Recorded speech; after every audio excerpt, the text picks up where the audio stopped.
Having problems to connect? Yes, I think I will send to them by email as well. No, okay.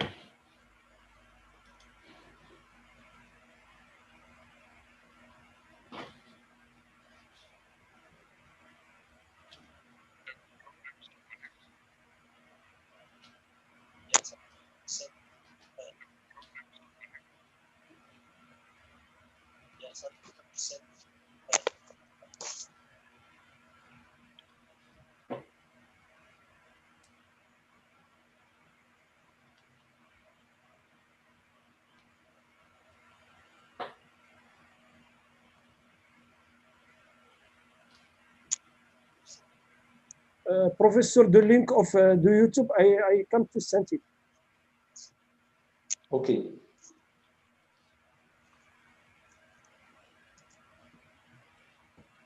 It's code for YXYRA.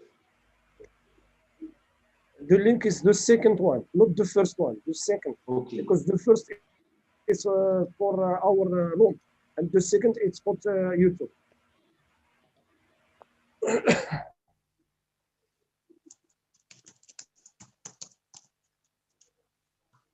أستاذ ندير لونجسترومون حتى هو. واخا داكور. ولا تنبداو عاد ندير لونجسترومون ياك. داكور. يلا.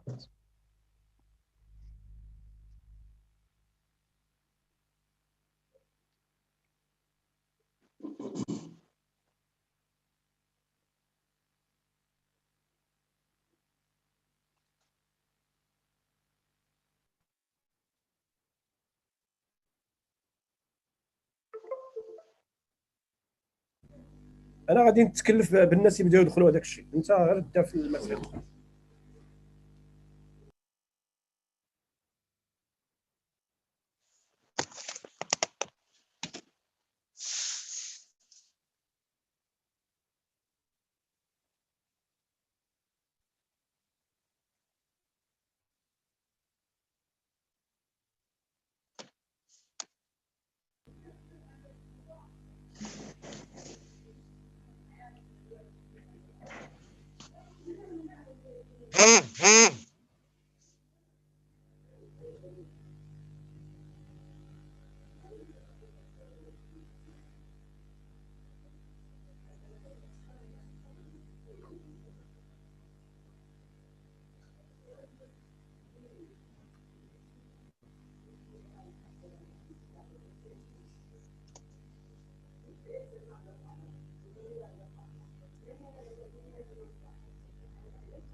باقي لنا شي 20 مينوت استاذ. باقي لنا 20 مينوت باش يبدا سميتو. ما سمعتكش. قلت لك باقي 20 دقيقه باش نبداو هذا الويبينار. اليوتيوب راه صافي، اليوتيوب راه لونسيتو راه خدام. ايوا صافي تري بيان. غنصيفط لنا لو لين ديالو عافاك باش صيفطو لك، راه مصيفطو لك في الميساج. هو الثاني تري بيان. هو الثاني الا درتي ديسكسيون راه درتك انت كو انيماتور، غتلقى www.youtube.com واتش وها الرقم ديالو. يعني انا غنصيفط للناس اللي كنعرف دابا، غنصيفط لهم اليوم وتصيفط انت للاخرين.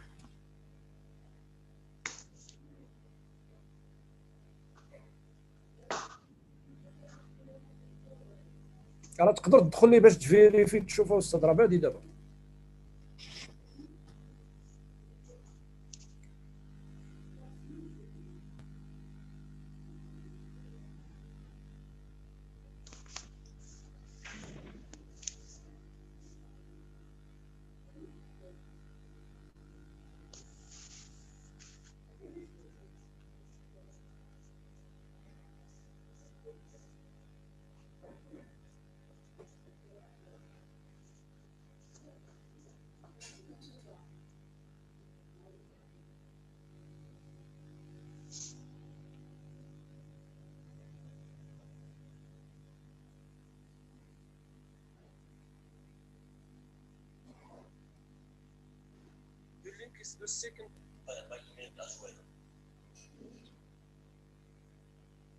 Yes, I think I will send to them by email as well.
استاذ راه جاك واحد الميساج قال لك how many participants likely to attend is this VC or webinar. ايوا خلينا نقرا. قرا وجاوب عليك. فوالا.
Good morning.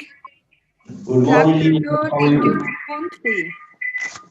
How are you? I'm fine. Thanks to you. Oh, it was a terrible thing that it was wrong. I sent the right one to everybody in this moment. I hope because on time. unfortunately copied the wrong one, but hopefully now we are again. I sent also to Anne and to Chams and the others. Okay. We are I think only we'll be in 10 7 minutes. persons. Okay. Who is going to start? I think you, as is mentioned on the program, it's you, then Manmohan, then myself. Okay, in that order. 25 minutes. Okay, do you hear me well? Yeah, I hear you very well. And I do hear hear me you well? with an echo. There is an echo with me. Do you hear the echo with me? No, there is no echo. Okay. No, Did you Lilia, hear very clear voice, very clear, very strong voice. Okay. You Manmohan Very as strong well. voice. استاذ عندك ليكو كما قالت لك الدكتوره، عندك انيكو في سميتو. Hello. Hi. Hi, Manmohan. Bueno.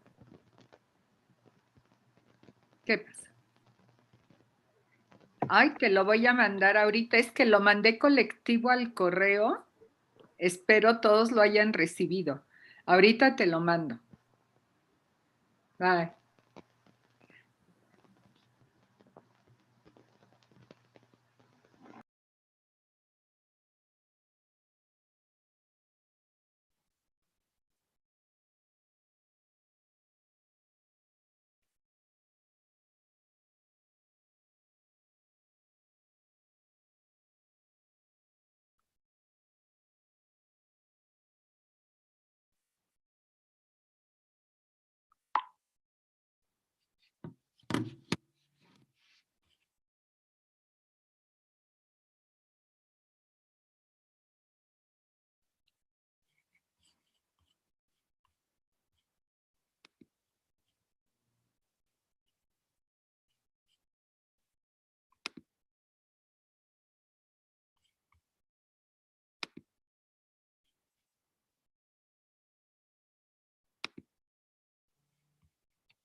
Hello. Are all you here there? Hello, Hello. how are you? Fine, thank you. Nice to meet Thank you. you. Thank you Nice for to meet you coming. too. Thank you for Thank you coming very much. to the webinar. Yeah, thank you. You're welcome. Okay. Yes.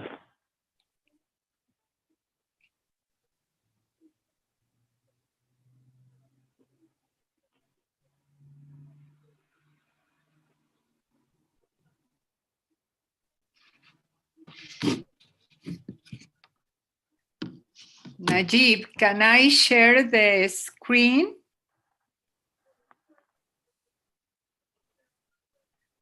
Or before you give the introduction and then I share the screen? Maybe he is trying to fix up his micro.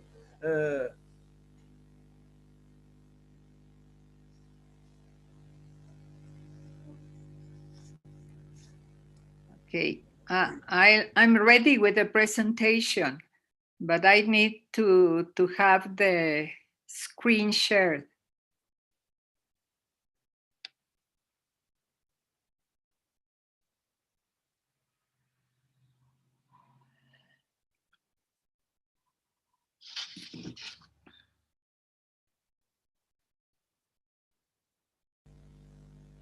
You can, Doctor, share your screen because now you are a co-host, so you can share it. You see the read button down, so you click and you share your screen. Yes.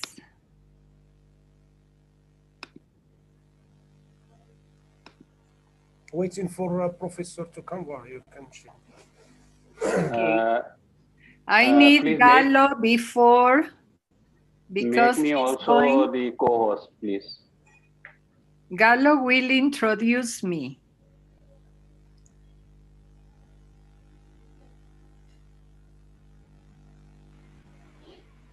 سي حسن حاول عطاك تحل معك داك لانونس هذيك اللي صيفطتكم الثانيه لانونس حاول تحلها وسط الحافك وديرها باج فون ديكرون بارطاجيها باش الناس يدخلوا يشوفوا هذيك انا كنحاول تكونيكت عندي شي تليفون من هنا تكونيكت على البورطابل ديالي. الو استاذ لا صافي رانا هذيك السيده ما كانش عندها البارطاج انا درت لها البارطاج هي دابا يبو بارطاجي ياك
حاولوا استاذ فوالا الصوت يمكن عندك الصوت دابا سي بون يلا سي بون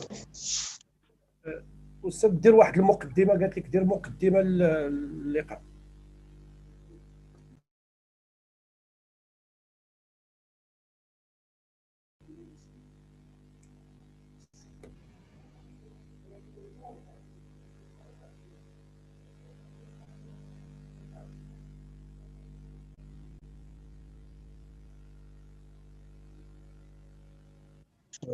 يدخل.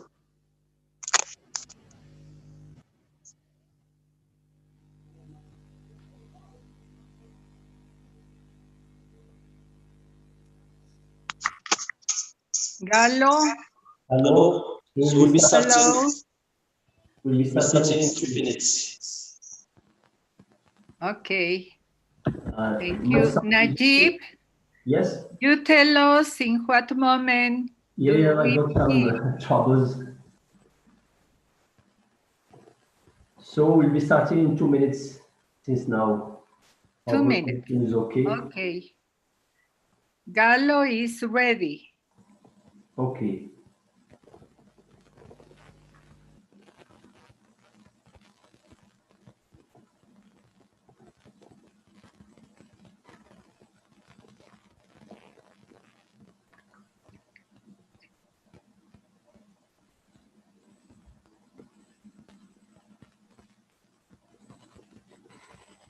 Jay, just take off that flag from Turkey to put.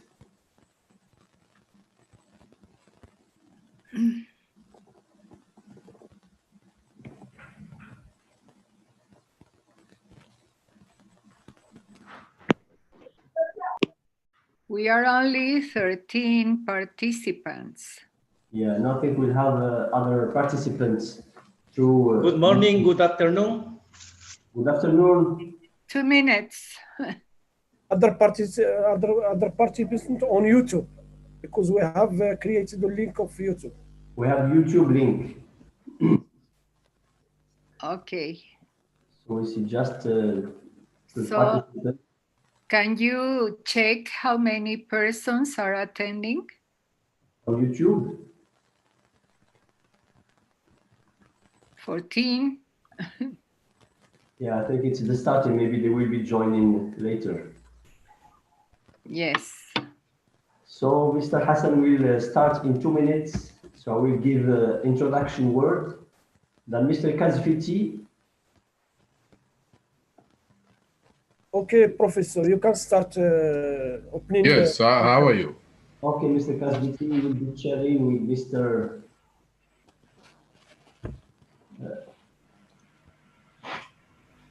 Okay, thank you. Okay, thank you very much. Good morning, everybody. I am Galo Pesantes from Ecuador. Okay, welcome, Mr. Pesantes. Thank you. And Mr. Manmohan, do we have a colleague from Pakistan? Don't know whether you have informed her or not, whether you invited her or not. Did you invite her? Yeah, I sent you the link. If you can share it with her, please. I have sent you her email and phone number. You can send to her the link you can send to her. Okay.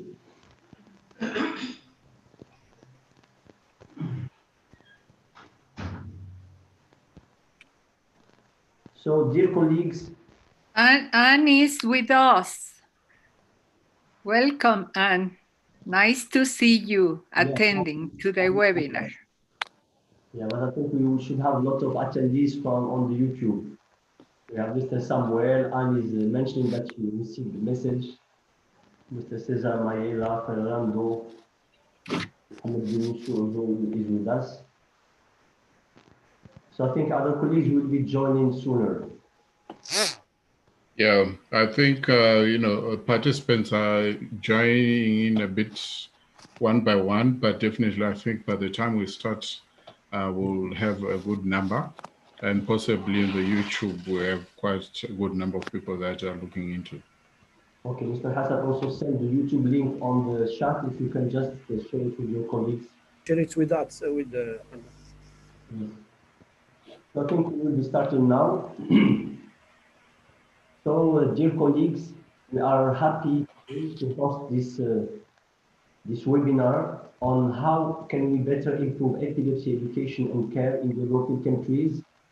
So it's a webinar suggested by the African Epilepsy Alliance with collaboration with Professor Lilia Nunez from Mexico. She is the past president of the Latin American region of IBE chapter.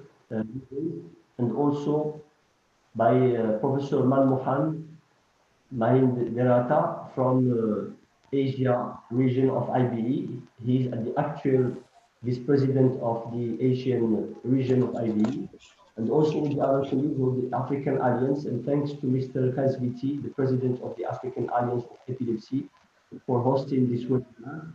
And our aim is just to share our experiences on how we are looking to advance and to improve the epilepsy education and care in developing countries.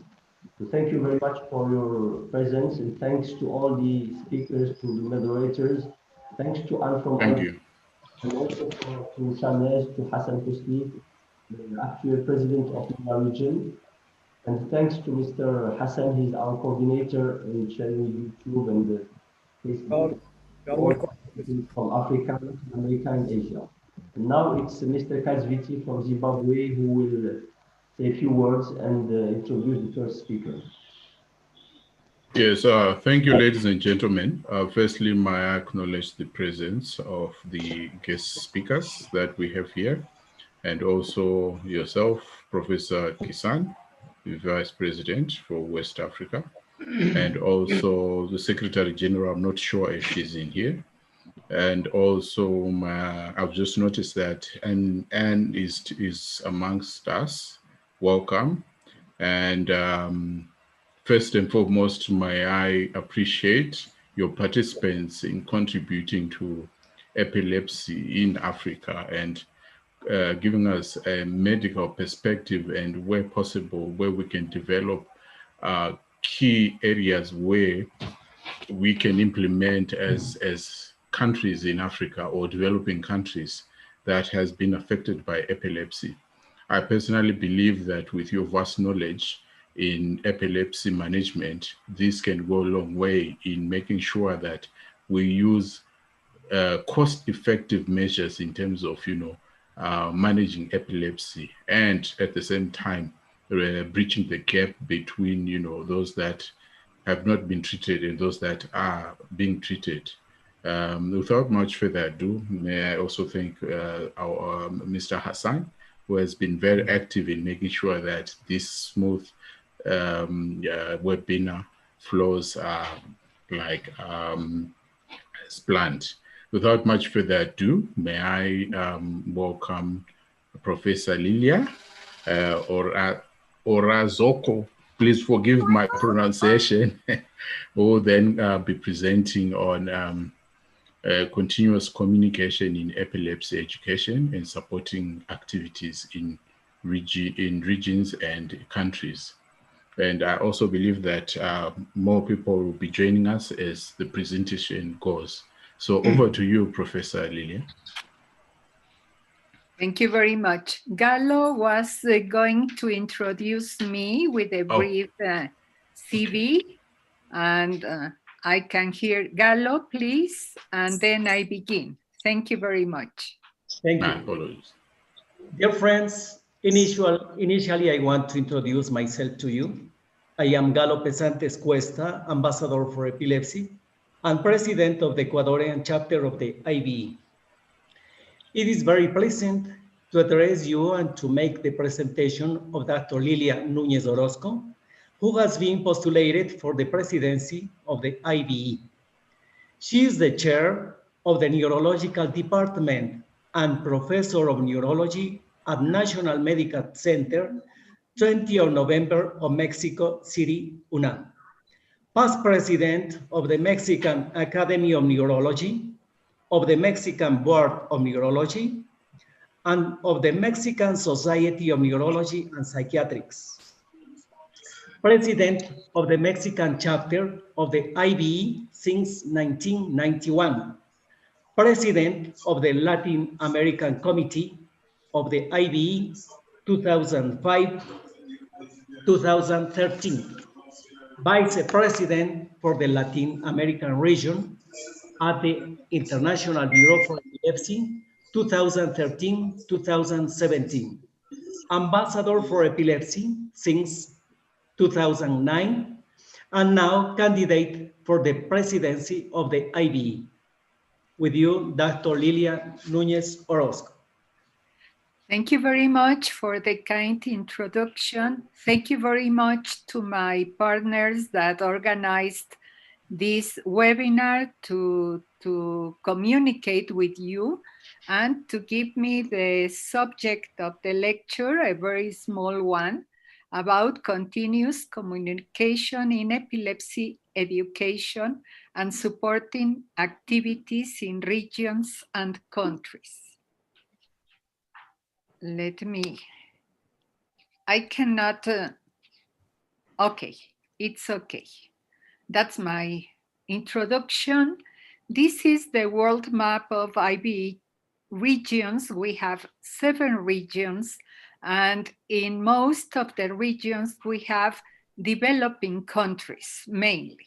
So we need to organize ourselves in order to make a systematic plan to educate people. That's the topic of my lectures, and I'm going to focus on that. First of all, I made a list of problems around epilepsy: the disease itself, emotional reactions, stigma, social rejection, and poor self-esteem. The solutions that we can propose is mainly obtain the best control of seizures, then give psychological or psychiatric treatment if it is necessary. In many persons it is, and obtain support from teachers, school teachers, and employers. Integrate people with epilepsy to self-help groups or associations of support, and mainly education. Education, I think, is the axis of all these solutions, because if people is well informed about the disease and about the treatments and problems and many things around the disease, they will be better. So I want to propose the targets.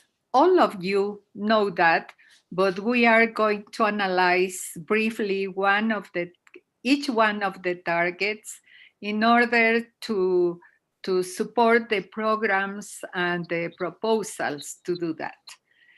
Main one are people with epilepsy, then relatives, then physicians and other health workers that need to have a good knowledge about epilepsy and all the problems, school teachers, employers, and society in general. About people with epilepsy, the goals for education are to obtain their knowledge about their condition, understanding the reason for the adherence to treatment, including medication and non-pharmacological measures, sharing experiences with other persons with epilepsy. They have to know they are not alone. They can share the burden of the problem because the epilepsy is a very frequent problem. In the world, it is between 1 to 2% of population. So the disease is very, very frequent, and they are not alone. They have to accept and cope the disease and return to life to develop their abilities. Here I give you an example of persons attending to one of our sessions for information to people with epilepsy and their relatives. And we have a team of persons with epilepsy or relatives that help to organize these activities and obtain the attendance of people. This is an example. You have surely many examples more in all the countries. For family, the goals are to obtain the knowledge, they get the knowledge about epilepsy, and understand the reason for the adherence to treatment, both for medication and non-pharmacological measures, and to know the importance of supervising the adherence, no matter the age of the person with epilepsy, because they always need more or less support in this sense in order to have a good treatment. They have also to accept and cope the disease. And they have to encourage people with epilepsy to develop their activities, avoiding overprotection and rejection. People with epilepsy can have husband or wife and have children.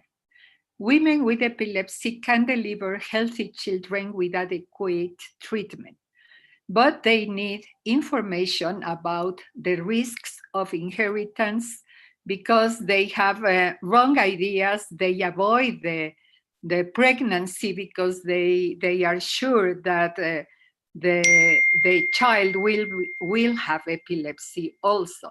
And that is not true in all cases. No. So they have to have that information and have information also about the real risks of teratogenesis with pharmacological treatment. And they have to respect the role that persons in the family play. Because if they change that role, the person affected with epilepsy will be very sad and will be very, with more problems about the psychological way. We have, as an example, as I told before, we have a program to give lectures and sessions of information on many aspects of epilepsy, mainly medical aspects, because that's the persons are looking for. Physicians don't have enough time to explain about epilepsy and about the treatments. So we play that role informing people in sessions, in very crowded sessions, in order to explain all of that and answer the doubts, answer many questions that persons have in relation to the disease and to the treatments, and of course about the other problems they have in the social aspects.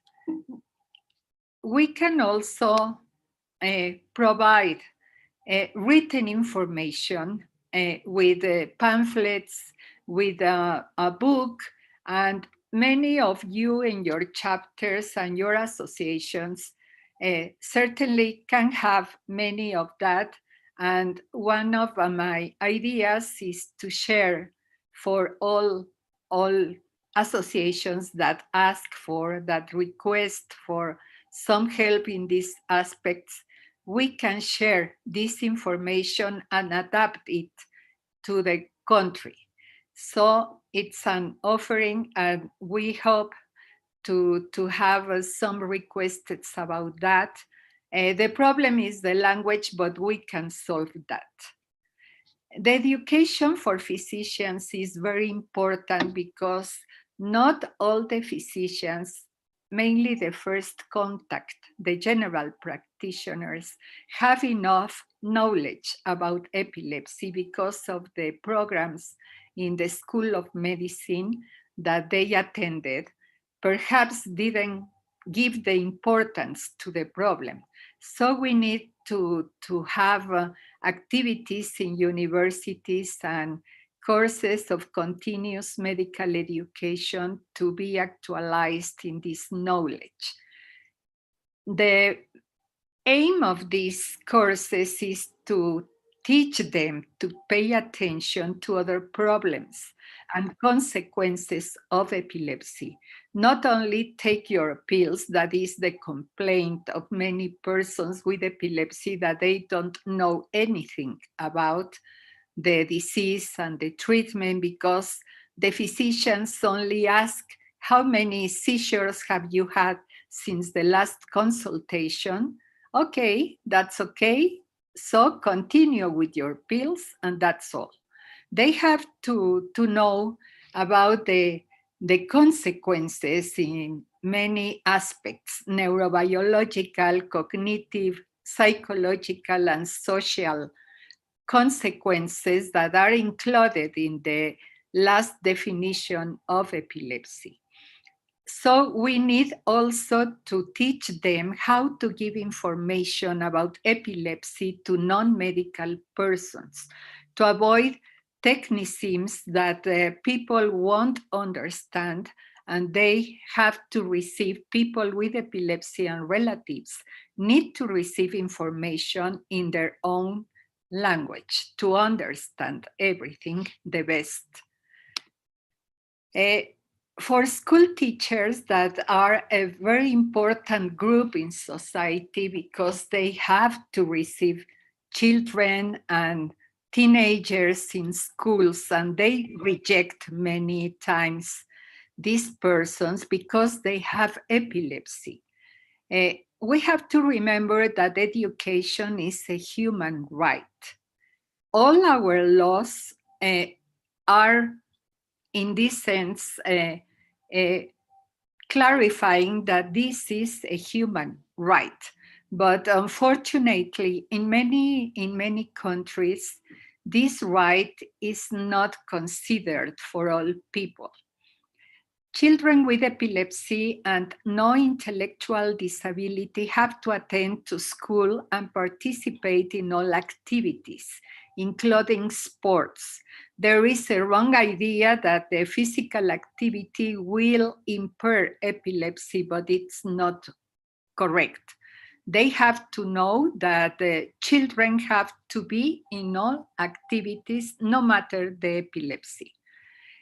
We need to teach teachers how to attend a generalized seizures and teach them to teach students solidarity and respect to people with epilepsy in order to avoid stigma.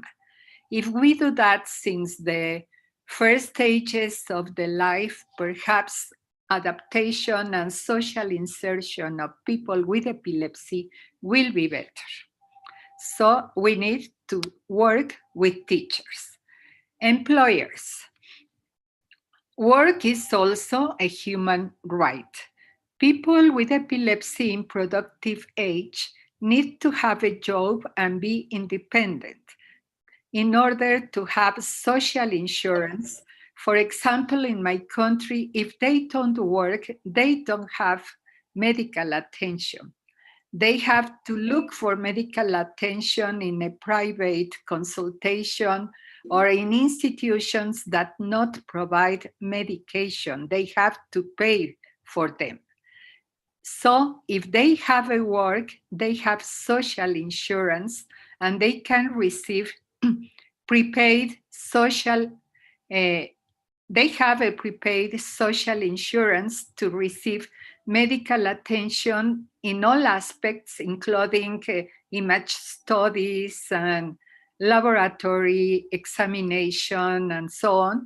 And they also have the right to receive the medication without any additional cost. So to have a job is very important. I don't know about the social systems in other countries, but they are very diverse. Many countries have a wide attention for all people, but many countries do not. In mine, we need to have a job in order to have this social insurance. To employers, we have to teach them that most jobs can be performed by people with epilepsy and to teach them which are the real risks. Many persons think as a prejudice that only for having epilepsy, they don't have a job because it's a danger for them. But that's not true. And as I have said, most works can be developed by people with epilepsy with any special risk. They have to know what to do during a generalized seizures. We, some years ago, designed this poster in order to show the steps to attend a person with a generalized seizures. Many persons in schools and places of work say, we don't know, we have no the capacitation to attend a person with epilepsy. They only need to know these few steps to attend correctly a seizure. The attention of the epilepsy is corresponding to the doctor, not to the person in the work. So they only need to know how to attend this seizure in the moment because it could be a real emergency. This information is useful for relatives, school teachers, employers, and all people around the person with epilepsy. And we have also the recommendation not go to the hospital for any one of the seizures because it's not necessary. You need to go to the hospital if seizure lasts more time than it usually lasts, and if one seizure is followed by another one before recovery. So this information that is very short is very useful in any place where people with epilepsy can be. So what can we do? IBE is working since many years ago and has made many things in order to improve the attention and the insertion in society for people with epilepsy. But I think we can do a little more, and we have to progress in many aspects because that's the aim. We have to go ahead. IBE can promote the participation of IBE chapters and associations in local and regional epilepsy congresses. I have seen a kind of divorce with ILAE. Doctors organize the congresses and don't take the participation of persons from IBE. But we can obtain that collaboration, and it would be very important to include social subjects, social topics to teach physicians, epileptologists, and make comprehensive programs that can include patients, relatives, and general society. One example is the Latin American Regional Congresses of Epilepsy. We have one day for people with epilepsy, and this activity is open to all attendants, so it's very important to include. The communication among chapters is very important because we need to share, to exchange ideas. What are you doing in this aspect? What are you doing in that other aspect? Let me learn from you. I can tell you another new idea that you can adapt to your country. Education is the axis of a better attention and adaptation to epilepsy, and in consequence of a better quality of life for people with epilepsy. All associations that belong to IBE, we know, have the same and many ways to achieve this goal. So we have to learn and to make it easier, because things that are doing in another country, I can do that in mine and work better. Communication among the associations and share ideas program educational materials like the books and pamphlets and things like that can make easier our work. So we need a direct communication with every chapter and association. This is an essay of that because we are inviting people from many countries to share these ideas and these concepts, and then perhaps we can learn about the work of other chapters, what's the focus of the work of each chapter, and identify the needs of each chapter that perhaps we can help to solve. Inclusion of chapters and associations in IBE regional and global projects is very important. We have a very fluid communication from IBE inviting us to the regional and global projects, but I have seen that not all the chapters or associations reply to this invitation. So we need to insist about this and open these projects to many associations or all the associations in the world in order to improve the work in every country. Many countries lack of national programs to attend epilepsy. And sometimes the national programs are not working as they should, but they have the program, and that's a good principle.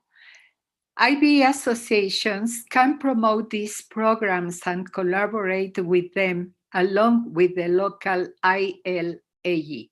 These national programs should include everybody that is interested and know how to attend people with epilepsy in many aspects. Associations in IBE work mainly with voluntary collaborators. That's the case of my association in Mexico. We don't have any paid employee because we don't have money, but we have the interest and the generosity of people to give their time in order to work for many of our programs and projects. The educational programs often need only the opportunity and space to be performed, and sometimes or many times they don't need a special budget. The problem with all of us is that we don't have money. So IBE, as an international organization, can communicate with health authorities in order to introduce the local organizations to help in educational tasks and other projects. One example is Africa. Africa is working in this project, making epilepsy a national priority in African countries. And this is the information that we can read. They are supported by IBE and the Band Foundation that provides money in order to help to obtain this project to be successful. So that's a very good example. They are 5 countries participating, but Africa has many, many countries, so we need to include more of them, I think. Other examples that we have found in this very difficult period with the pandemic, that has been a very big problem. The positive aspect is that we have learned to use different ways of communication like this one. We are communicating by Zoom.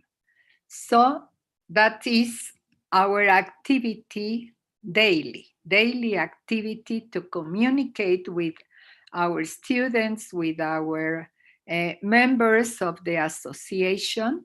So we have organized many webinars like this one. An example is this: we participated with a webinar in Ecuador about new perspectives for epilepsy challenges in 2020. And we have another webinars to be invited like this from Chile that is conducting this webinar in a series, and they use Zoom to give that to their own country and to other countries that speak Spanish. We also need to use more often the social media and remote communications. Many associations have websites.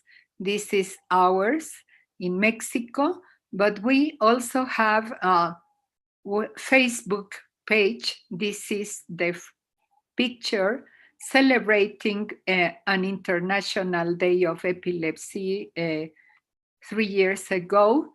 And this is the identification of our Facebook page.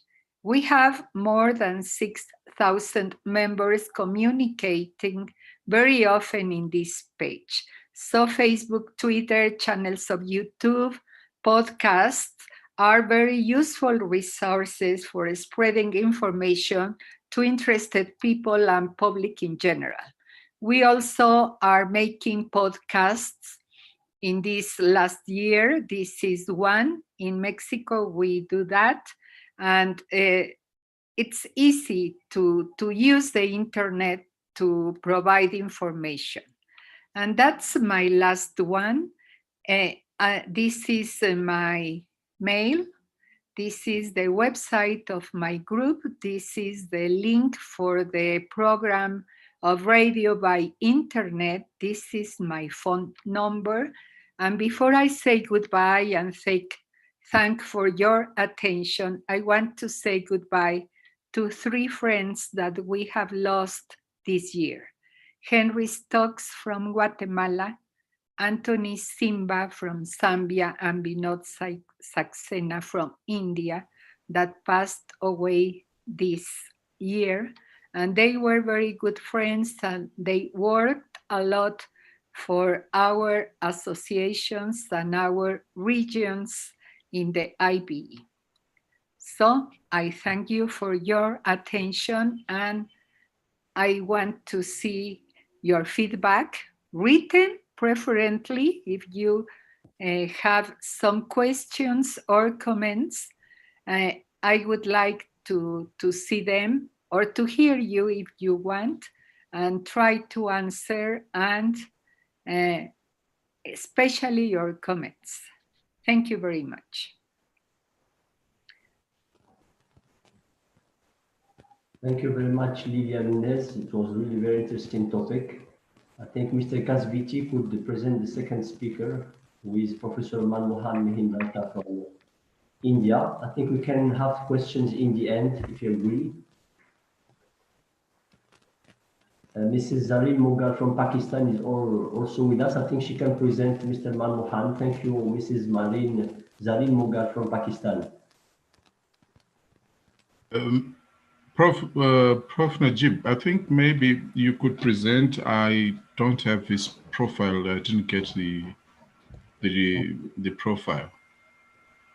So I think Mrs. Zareen Mughal, I think she's with us. She can present Professor Manmohan from India. Yeah, she is there. Zareen has joined. Yeah. Yeah.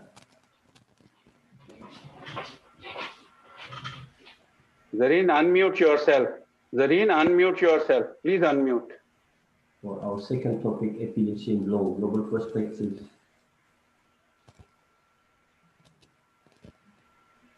So will you introduce her, or Mr. Mann will introduce her? Yeah, Doctor, I don't know. Is she there or she is logged out? I don't know. She is there. Zareen.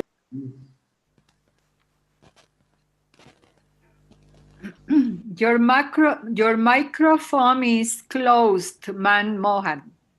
Okay. Dr. Zareen, please unmute yourself. Unmute yourself. Yes. Oh, she is not successful to unmute, but I'll introduce her. She is a beacon of epilepsy in Pakistan. She was with Dr. Hassan and worked throughout for the benefit of people with epilepsy in Pakistan. She's a very hardworking person, very dynamic, and Zareen is there.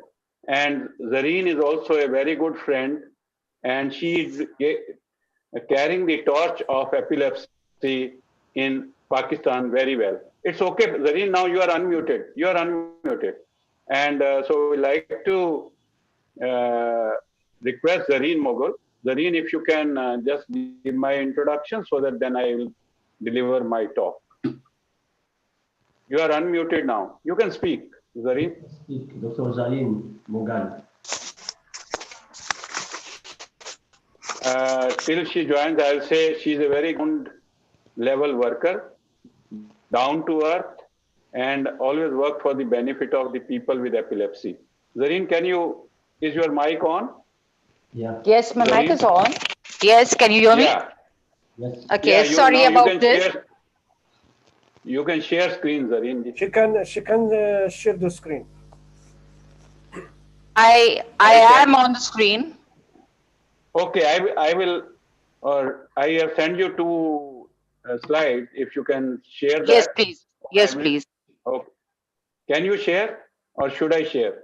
Yeah, please share if you can. Okay. Just give me a minute. I'll share from my side. Yeah.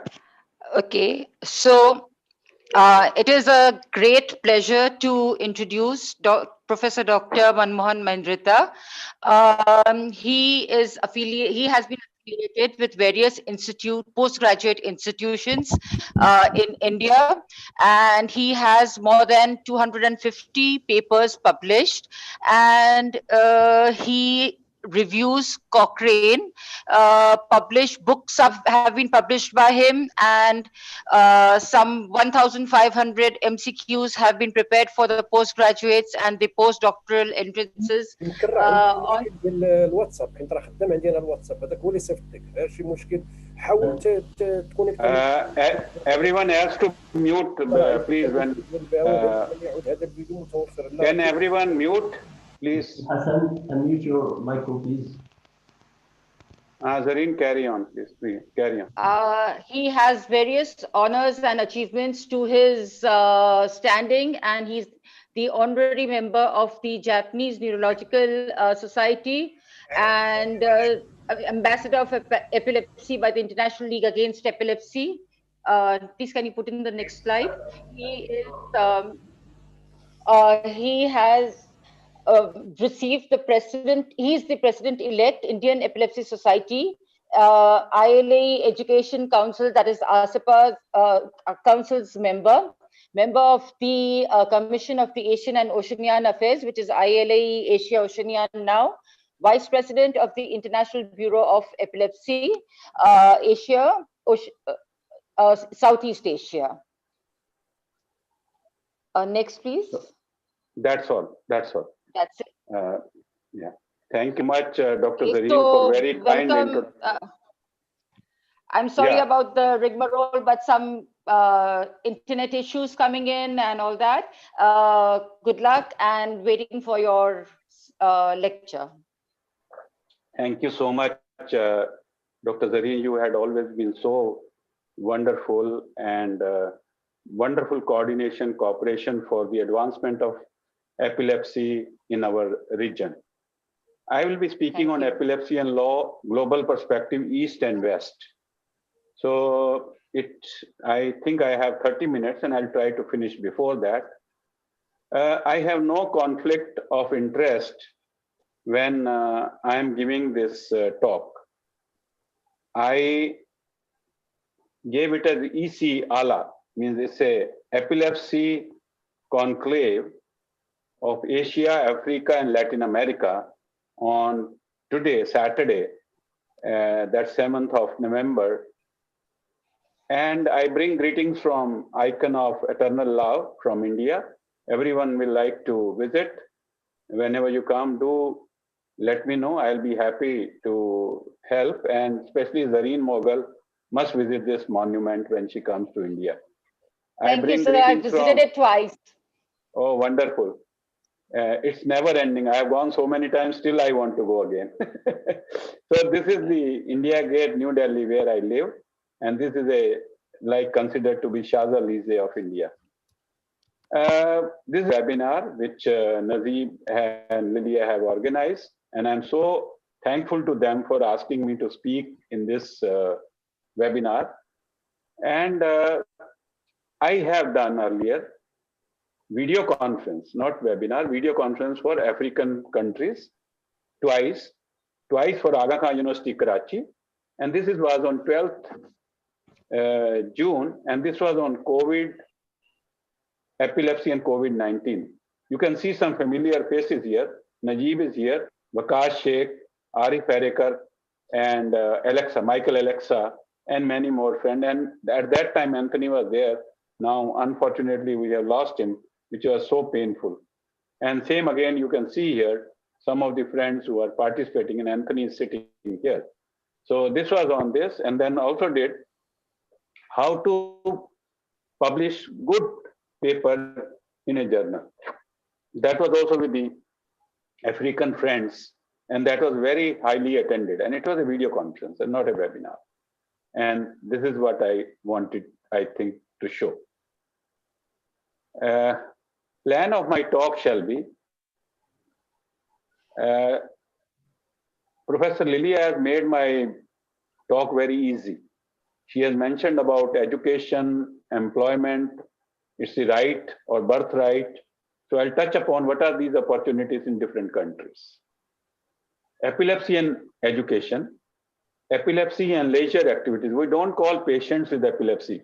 And I'm very excited to see our executive director of IB, Miss Anne Little, also in the group. So that's very nice of her for sparing time and joining. Epilepsy and driving, and epilepsy and career and job opportunities, discrimination at workplace, epilepsy and marriage, epilepsy and life and health insurance, what Lilia touched upon, epilepsy and income tax. Similarly comes epilepsy and disability. There are certain rules which the law has been amended in our country. This is the COVID era. We all are aware of this problem happening. It's like 48 million cases world over. This today morning report at 7:30 Indian Standard Time. And you can see how many deaths, 1.2 million. And let us see the regions. Americas is #1, Europe is #2, and Southeast Asia is #3, in which major chunk is from India. Again, there is another wave coming up in India also. And yesterday, Zareen wrote to me that in Pakistan also people have become careless and more cases are happening. Similarly, East Mediterranean and in Africa, you are very lucky that the number is very small. Somehow you have contained it very well. So congratulations to Africa, but take care. It's coming back because of our casual attitude. People think I can't have COVID. That's not true.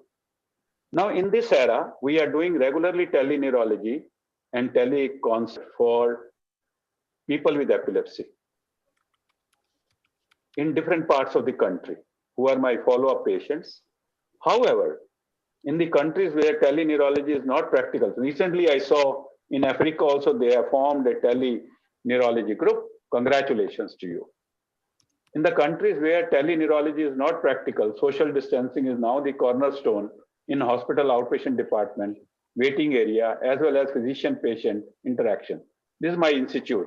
You can see here, it's a government institute, but we maintain social distancing as well as take care of doctor and the person with epilepsy, total care.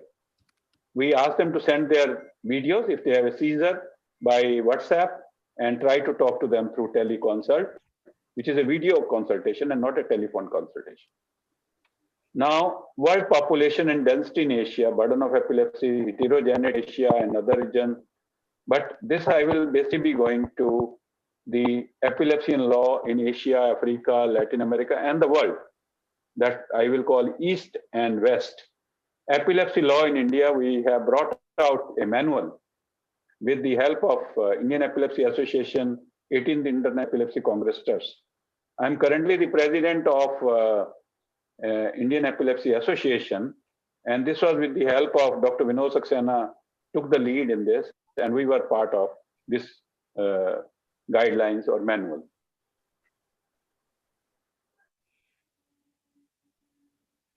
Guidelines where we were part, social and legal aspects of childhood epilepsy, that is SOLACE, was done by Asia Oceania Child Neurology and Indian Epilepsy Society, again took a lead role in this SOLACE document. Now, concept of epilepsy in history, it was considered to be the hand of sin, the god of the moon. Now, this has changed. This was why Temkin reported in his book, The Falling Sickness. And Hammurabi code, dated 1750 BC, person with epilepsy not to marry, not to testify in court, the purchase contract of slave was considered. Can I request everyone to mute their mic, please, except the speaker? If you don't mind, everyone, please. Now, Mesopotamian civilization, hand of sin again, like god of the moon. What about ancient Indian medicine? It was called loss of consciousness. It was much before BC, 4,500 to 1500 BC. And this entity is called apsamar. When person is unconscious or gets seizure, is called apsamar. Epilepsy is one of the world's oldest known medical condition, and yet too many people don't understand it. Under the kind leadership of the president of IB, Secretary General and others, and ably supplemented by our Anne, the movement is like bringing it out of the shadow. And also in WHO Assembly, we represented, and as a non-state actor participated, thanks to IB for that. In far too many cases, this misunderstanding has led to fear, discrimination, and isolation. Now, how common is epilepsy? On an average, around 1%, I will say. It doesn't spare the poor, rich, developed countries, literate, illiterate, male or female. It can occur in anyone, which Lily has also touched upon. Now, epilepsy of 2015, from global campaign to global commitment, the World Health Assembly resolution on epilepsy.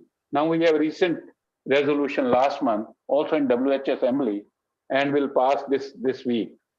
These were Dr. Kovanis, that president at that time, Ala from Russia, Shishu from China, Mary Sacco from Canada, Raj Shakir, president of World Federation of Neurology, and Emilio Peruca from Italy.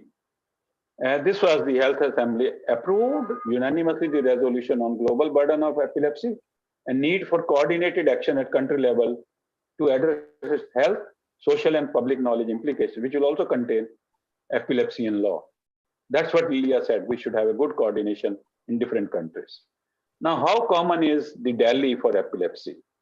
Epilepsy constitutes 7.9% of all the adjusted life years. This ranked 4th among neurological disorders in terms of Delhi's disability adjusted loss of years. Now, some common examples. Who doesn't know Vincent van Gogh? I visited his museum in Amsterdam, and he said, I am not an adventurer by choice, but by fate, because he had complex partial seizure or temporal lobe epilepsy. And in one episode of race, he cut his ear. So similarly, and he also had bipolar disorder. I'm sure you can recognize this gentleman. For this type of position, there's a lot of debate going on in USA right now. Theodore Roosevelt, the 26th president of the United States, and his lesser known brother Eliot had seizures throughout their lives, according to the Theodore Roosevelt Center. But he could achieve the presidency of one of the democracy of the country. So person with epilepsy should not be deprived of their rights and should not think that they cannot achieve. And we have these two common examples like Vincent van Gogh and Roosevelt. Epilepsy laws in East and West. I have two columns. I will be comparing those, and because I thought I'll lay the foundation. Despite good advances in medical therapy, persons with epilepsy still face issues which seem to thwart their normal lifestyle. While social issues form major part of their impaired lifestyle, they face many legal hurdles, making their overall life more difficult than normal individuals. Epilepsy adversely affects childhood development, possibly leading to increased economic burden in pediatric population and also on the caregivers, that's the family. Epilepsy usually associated with comorbidities, which add substantially to the disease burden. There's a lot of debate about epilepsy and COVID. It's a separate topic itself, whether there are reports on the site also that epilepsy may get worsened during COVID. The people with epilepsy may not get proper treatment. They may not be in a position to visit the hospital. So those problems they are facing. Loss of control and independence, low self-esteem, fear, depression, stigmatization, lifestyle, social and employment restriction, and financial strains impacts the quality of life of patients and caregivers. Now let us see education. This is by team from India and Sri Lanka. Children with epilepsy, especially in the rural settings, often don't get into schools, have difficulty in coping abilities, exhibit drowsiness and behavioral problems, experience decreased attention, and have poor academic performance. Conceptually, they experience discrimination in school environments and few discontinue education. One author is from Bangalore, India, and the other author is from Solace document, which I said, Aneja S. The child may need different support services, and these concessions may vary depending on the center or state boards or insurance status. Most boards require a disability certificate from a government doctor and information about the child's requirement from the school principal. This type of concession granted will depend on the needs of the child and the policy of the board. Now, provision for special needs of children with epilepsy can be sought if it can be established that the child with epilepsy has certain special needs and be covered in any of the following 5 categories. Low vision, hypoxic ischemic injury leading to cerebral palsy, multiple disabilities, intellectual impairment, whatever. We do issue certificates in our institute, and autism. Children with epilepsy who may have issues in going to school for reasons of distance, terrain, should be encouraged to study under National Institute of Open Schooling. Now let us see education status in East and West. East, India Examination Bylaws 1995. Central Board of Secondary Education, exemption from examination in the third language to candidates with disability as defined in the Person with Disability Act 1995. But now we have the new act in 2016. United Kingdom, most children diagnosed with epilepsy will be covered by the Equality Act. It's not an impairment or disability. Equality Act 2010 in England, Scotland, and Wales. That's given here. National Archives is the source. Now, India use of Emma Nunes means help, and appointment of Emma Nunes, another person acting as a writer for candidates with disability as defined in the Act. Now, Northern Ireland, I think Anne can make us more wiser. Disability Discrimination Act, this means that they must not be discriminated against. This includes making sure they have the same access to school activity as their peers and wherever possible. Now, what about East and West in like Europe? We talked about UK, and now I go to Americas. Children with epilepsy who may have issues in going to school for reasons of, this is not India, now it's East.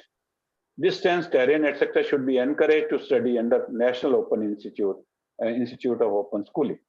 USA, Individuals with Disability Act, IDEA, governs the provision of early intervention services to infants and toddlers, as well as education services to children aged 3 to 21 years.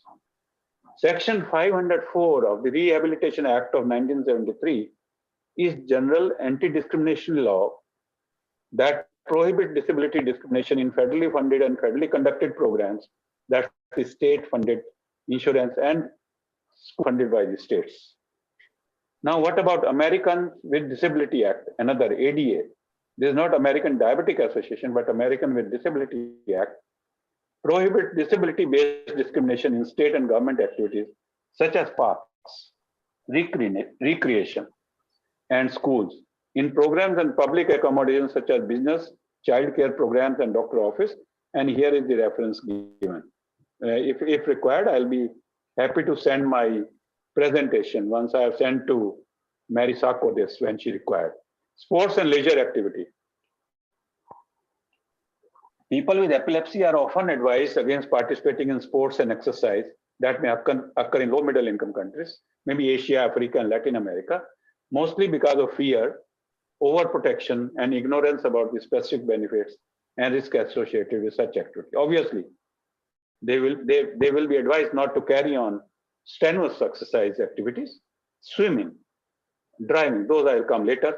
Available evidence suggests that physical exercise and active participation in sports may favorably affect seizure control. I'm saying non-strenuous, in addition to producing broader health and psychosocial benefits.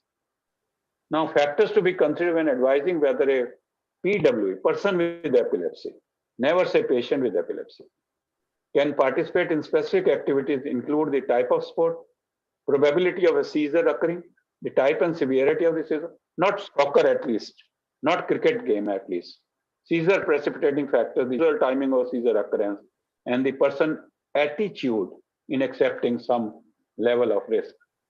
Now, there are no laws in India with regard to sports, leisure activities in epilepsy. The law is silent. However, the two equality laws in UK, Equality Act 2010, as I said, in England, Scotland, and sorry, I will admit people, there are some people waiting, just permit me.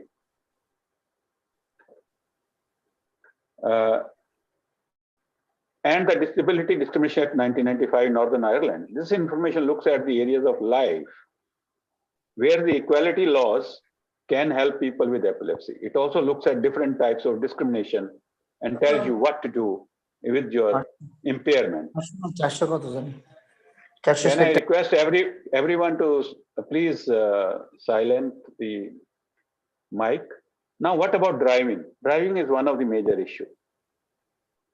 Dr. Zareen and other my colleagues will know that we tell them not to drive, but many will come, oh, doctor, I cannot live without driving. We often face. The relative accident risk of drivers with epilepsy compared with other drivers is estimated to be between 1 and 1.5, far below the accident rate in general of young males. But that doesn't promote that they should drive, while the contribution of seizures to accident statistics is only 0.025 to 0.053%. If there's an American, I can say 0.025 to 0.053%. But we are aware of, and I am sure and also came to know about, a very serious accident which occurred in Japan and Korea. Now let us see driving in epilepsy in East and West. India, the Motor Vehicle Act empowered transport authorities to deny a driving license to anyone with even a single seizure at any point in his or her life. Earlier, a doctor was supposed to certify that the person doesn't have seizure, but now is the undertaking by the person with epilepsy. Currently, application from declaration of physical fitness form has to be filled by all applicants, because doctor may not know whether the person has seizure or not. Most states in the US permit a person to drive. She has been free of seizures for varying period between 3 and 18 months. It all depends on exactly what type of seizure person has, what is the frequency, what is the severity. Now, if declared as having epilepsy in India, the applicant is required to undergo medical examination. Even in the case of positive medical recommendation, there is no provision to issue a driving license if the person has epilepsy. We had been trying for a long time with Ministry of Transport, but had not been successful. In UK, a driving license can be granted if the person has been free from seizure for 1 year. And that's true in Australia also. This is what has been summed by Ettore Beghi from Italy and Sender from UK, Epilepsy and Driving Regulation in BMJ. Now Australia, yeah, that's what I was saying. In Australia, driving licenses are issued to those who have been seizure free for a period of 6 months to 2 years. Usually such driving licenses are with certain conditions. The person may continue to drive as long as certain conditions or restrictions are met. That's in Australia. Like driving during daylight hours only, the wearing of glasses or corrective lenses when driving, or attending the doctor for a periodic review and providing a report to the driver licensing authority. Now Singapore. What is in Singapore? Currently, people applying for provisional driving license have to declare that medically fit, and drivers aged 65 and above have to undergo medical exam. Road traffic rules includes mental disorders and epilepsy.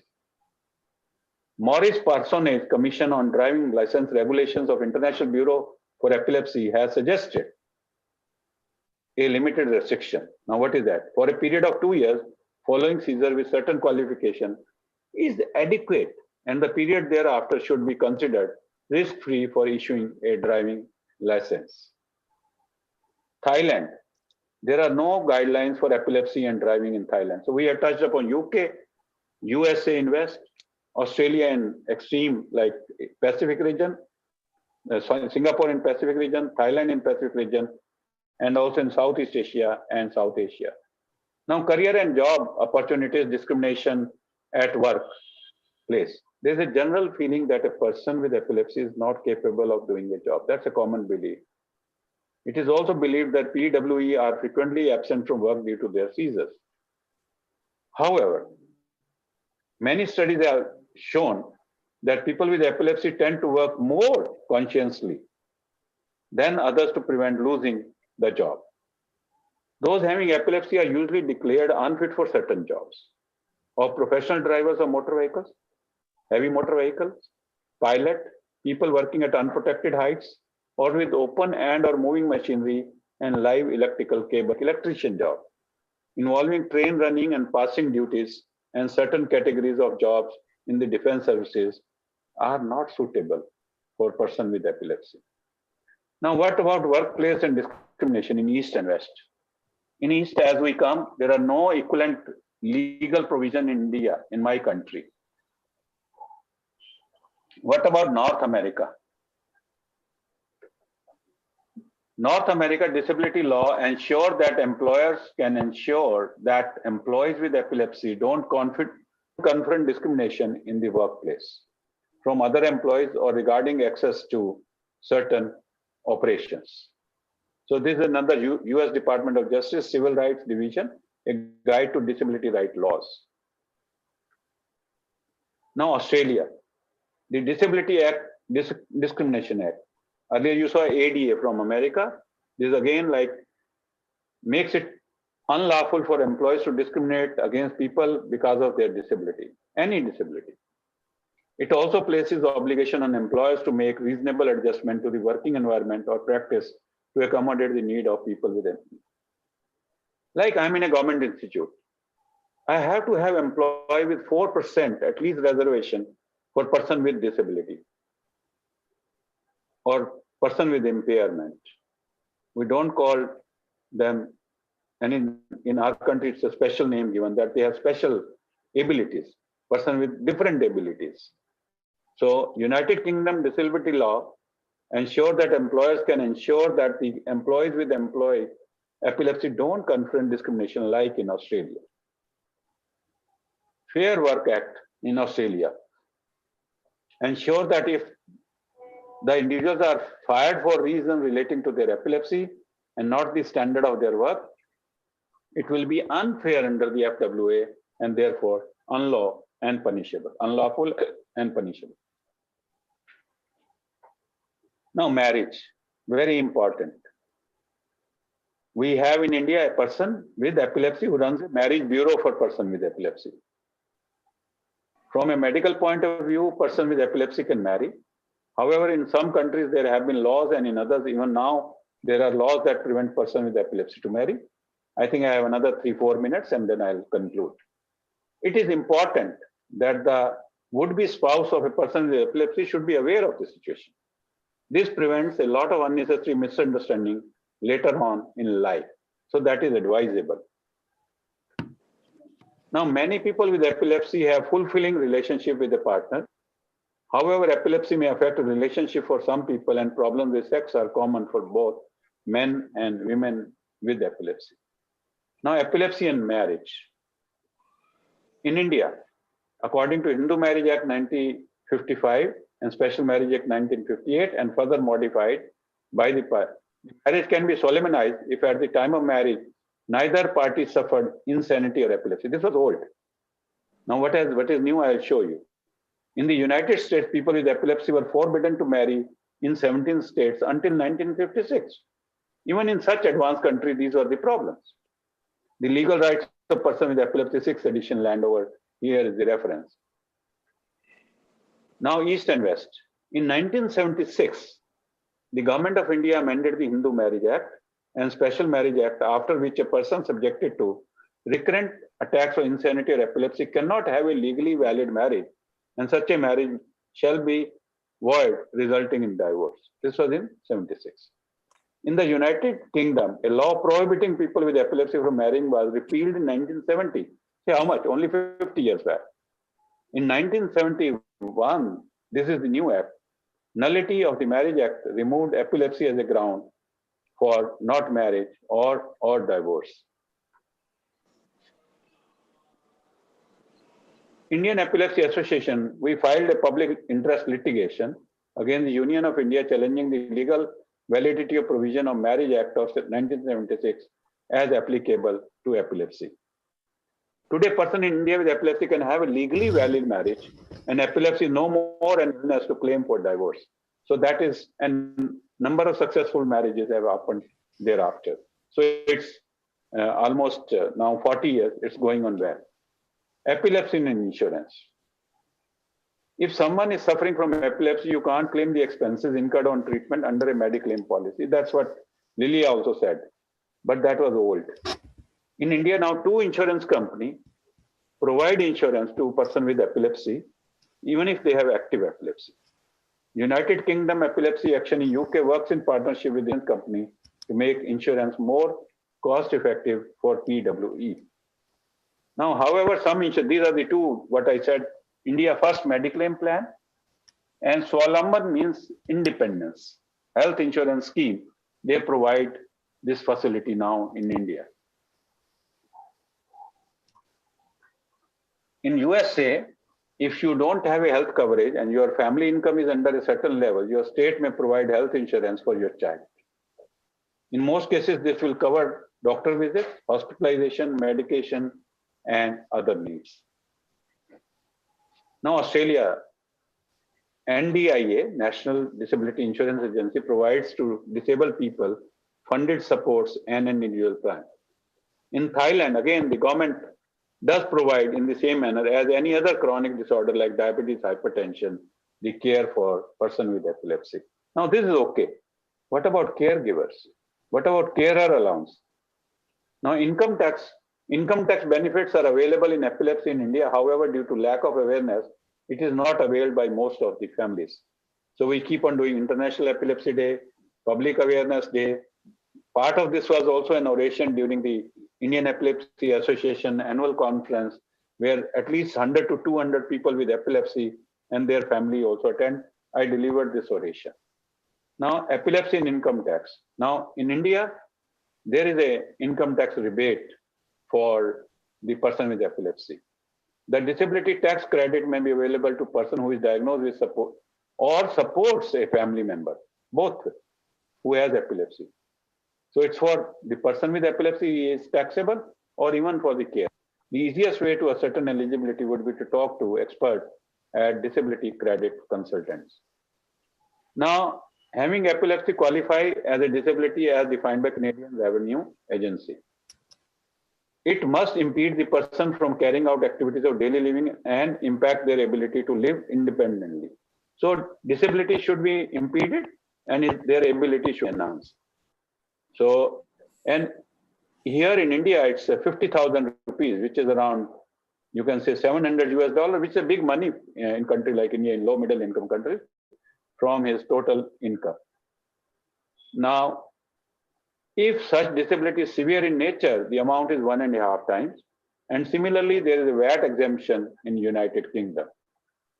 Now, what about carer allowance, which I talked? This is a benefit to help with the extra cost of looking after a child who has disability or a health condition which requires substantial extra care. Is it there in Asia, Africa, or Latin America, or South America, or not? Let us see.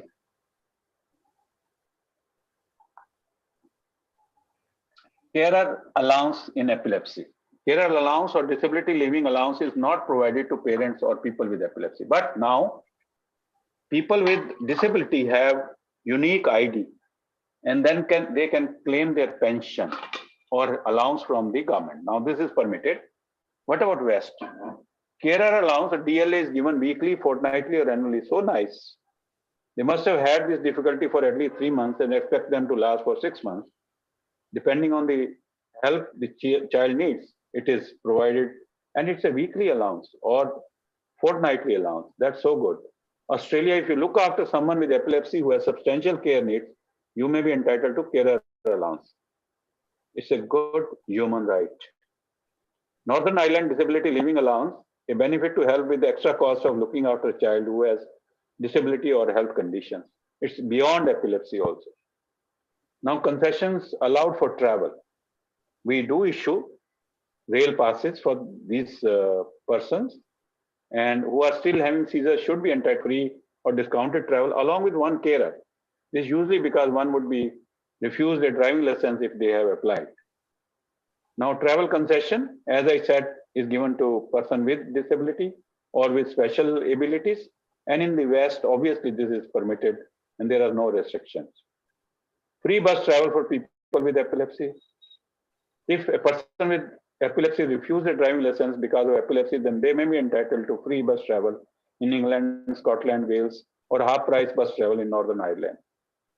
Now, preference in government corporate jobs, postings allowed. As I said, in our country, in some member countries of CR and WHO, there are reservations about employing people with epilepsy. In our country, it's 4%. Person with a disability of any nature, 4% jobs are reserved for them. Jobs and epilepsy, government provide 3% written earlier, but now it has been made 4%. And similarly in West, that's not very difficult. ESA is a benefit for people who have illness or disability that makes it difficult or impossible for them to work. Now I'll skip this slide. Now government and Social Security Medicare, as I said, is provided in certain countries.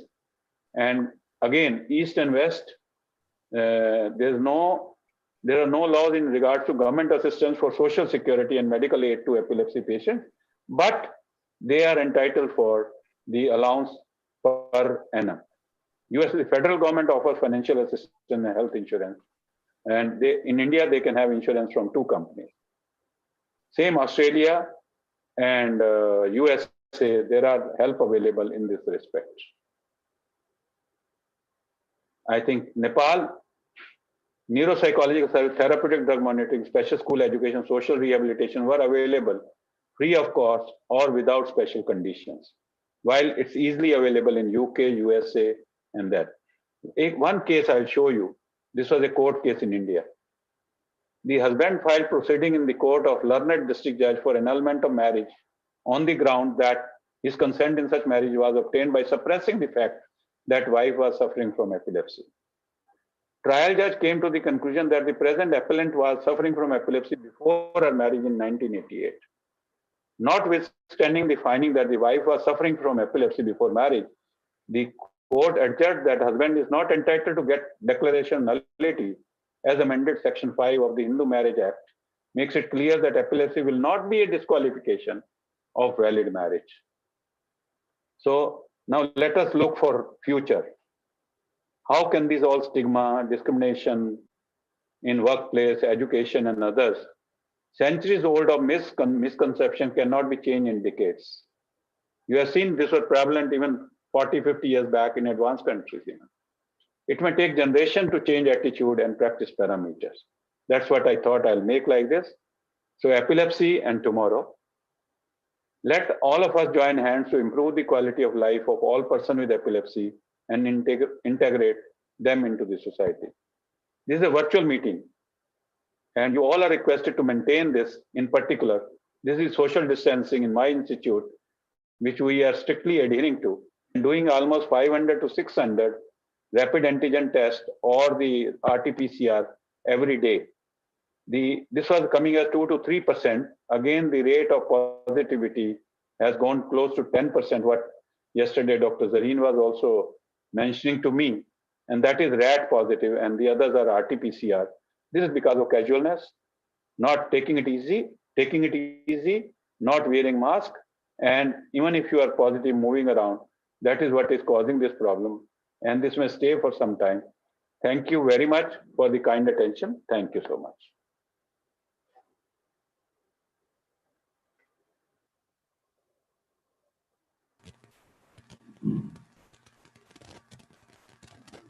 Zareen, you can give concluding remarks. Unmute yourself.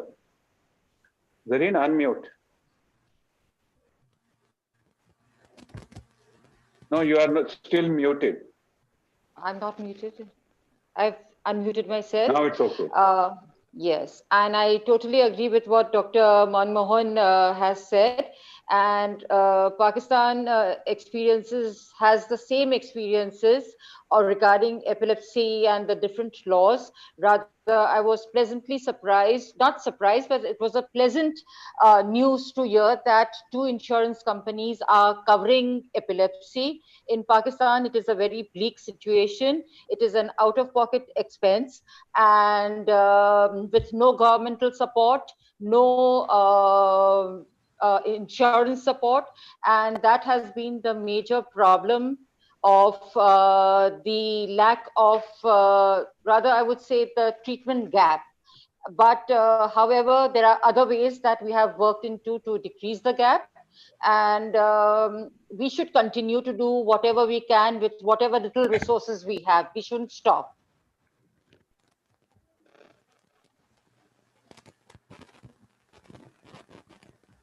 Thank you very much. So I think maybe Manmohan could introduce me, or maybe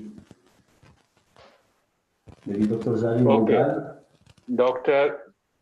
Dr. Najib Kisani had been very active neurologist and epileptologist in Africa. He represents Morocco at the international level, and he has also been publishing a journal, which he has worked very hard to promote it, and it's getting good recognition. He's always concerned with care of people with epilepsy, and once he was with his team to India also, he has special interest in telemedicine, and his creation of Academy of Epilepsy Education and Care, and we wish him all the very best and success on this aspect. And good luck to Najib, and looking forward to listen to your talk. Thank you very much, my dear friend Manmohan Mahim Birata, for your kind words. And I want to thank all the attendees, Mrs. Lilia Nunez, all the speakers, all the moderators from Ecuador, from Pakistan, and all the attendees. I want also to thank Anne, because she is connected with us, and also Chams and Hassan Husni and all the other colleagues and partners. I want also to thank all the friends and colleagues from the Epilepsy African Alliance, who have just 1 year of age, and we are producing a lot of very good things. So first point is to mention is that we have a huge problem with epilepsy. If you read any paper, any article, I think all the articles are starting with such kind of sentences as you see, because you have a lot of more than 50 million people worldwide having epilepsy, and nearly 80% of them are living in low and middle income countries. And I think that's a huge problem, and I think we should find a solution together with the IBE, with the African Alliance, with all the other partners, with WHO, with all the NGOs. So I think the main problem we are facing around the world, not only in developing, but also in some of the developed countries, in emerging countries, is lack of care, education, and sensitization about epilepsy. And here in developing countries, you can read also this paper, we have a huge gap of education and treatment in epilepsy. And here you can see that the biggest numbers are in Asia, but also in Africa, 48.9%, and Latin America. So I think we are present, myself from East Mediterranean, but also in Africa, Lilia Nunes from Latin America, and Manmohan from Asia. So I think we are representing the three regions where we have this really scary numbers about the gap of treatment and education in epilepsy. And you can see also in rural areas, we have 73.3% of gap of treatment education. We have also this study about the global and regional national burden of epilepsy between 1990 and 2016.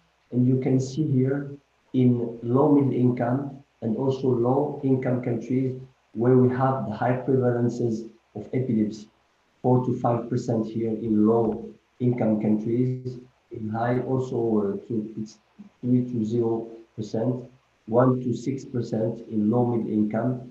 So I think we have a huge challenge and we should work together in order to face all these problems. So what are the solutions? In my point of view, my modest point of view, of course, we will collaborate with IBE, with the African Alliance, with all the partners. So I think we have to focus on 3 points. The first one is to improve care. Care is not by the physician present in that country, because a lot of countries, you have less physicians, you have few number of physicians.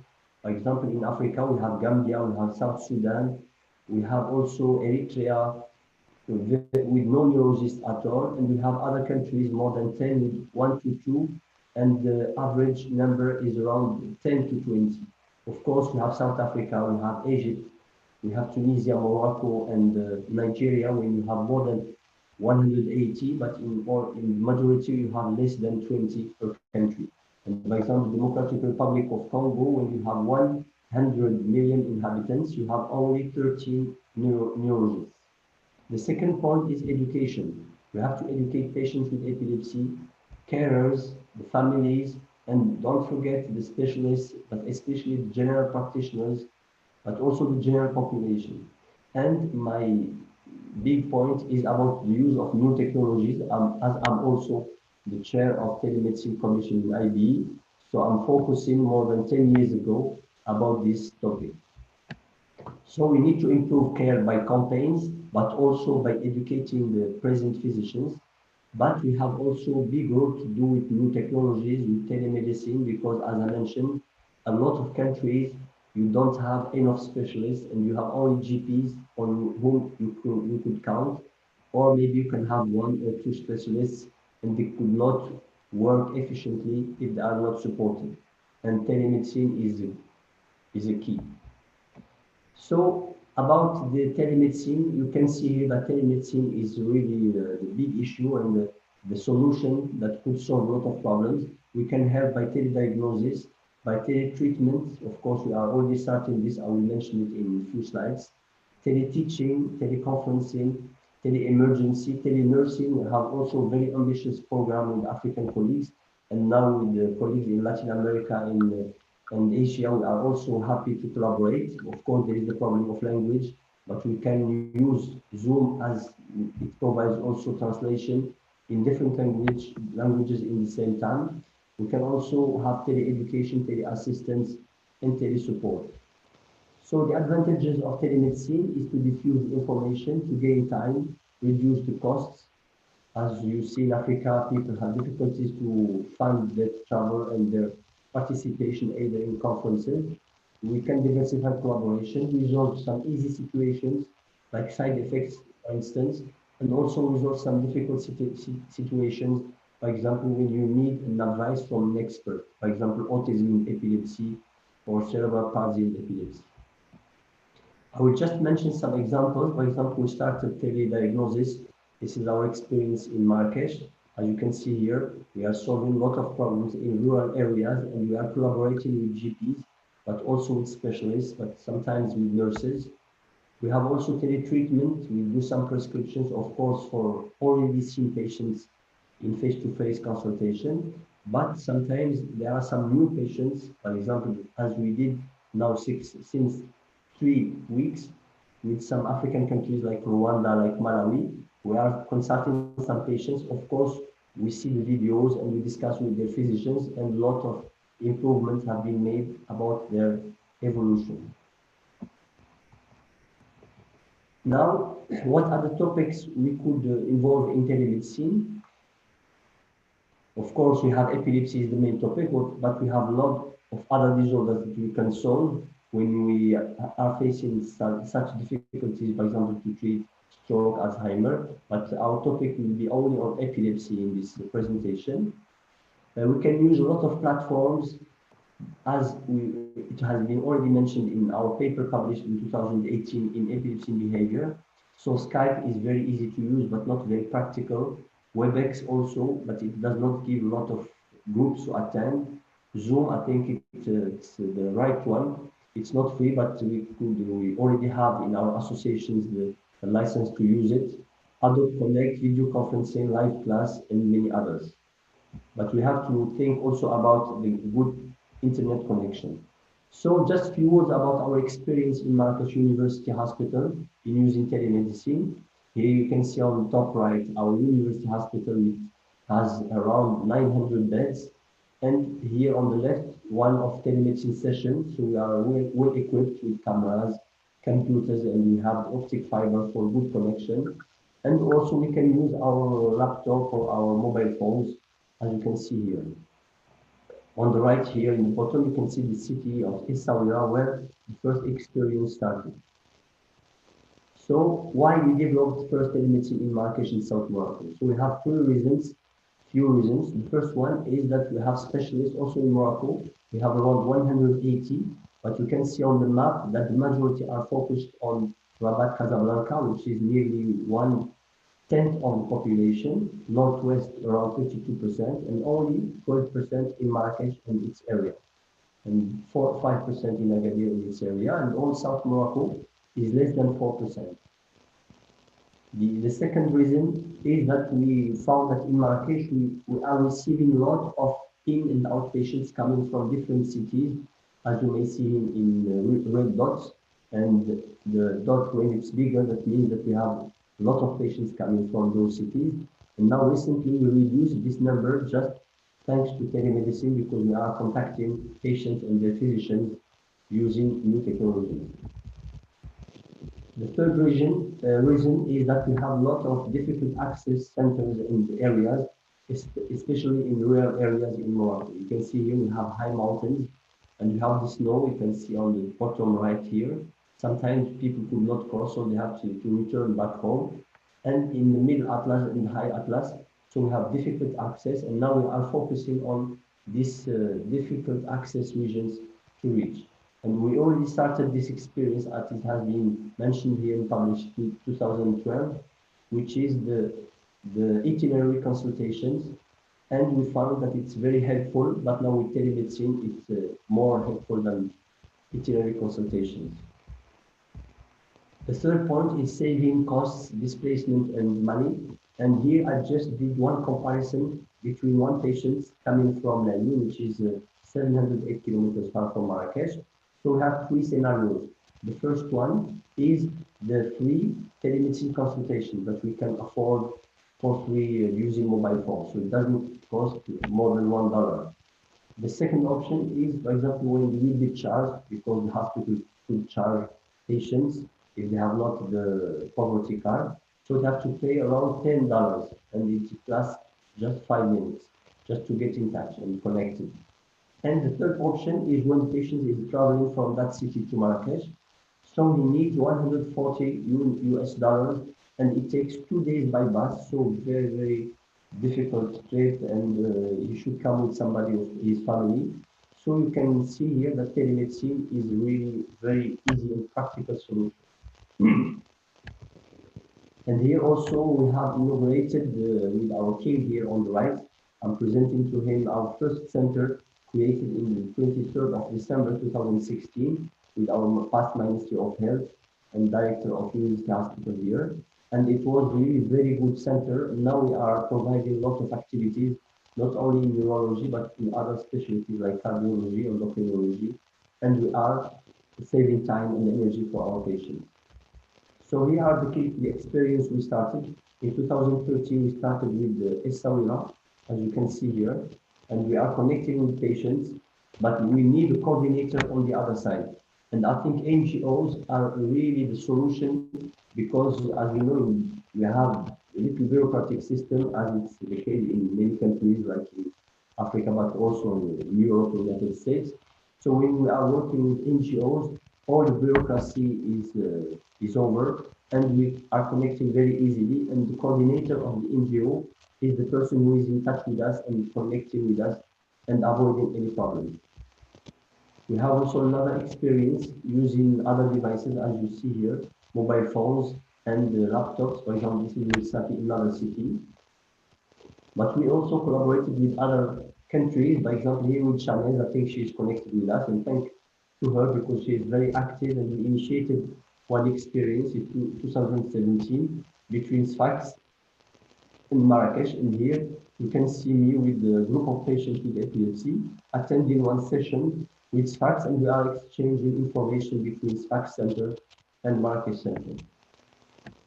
We already also opened the window about Africa, and here we launched a very good program with Democratic Republic of Congo, which is 9,300 kilometers far, and by plane you need 20 hours, and with a group of GPs, because they had at the time just 3 neurologists in Kinshasa, the capital, and in Lubumbashi, you can see here. So we started with these colleagues, and you see Dr. Franz Kazali is a very active member of the African Alliance with other partners, and we trained them, and now they are very efficient in treating patients and discussing solving a lot of problems.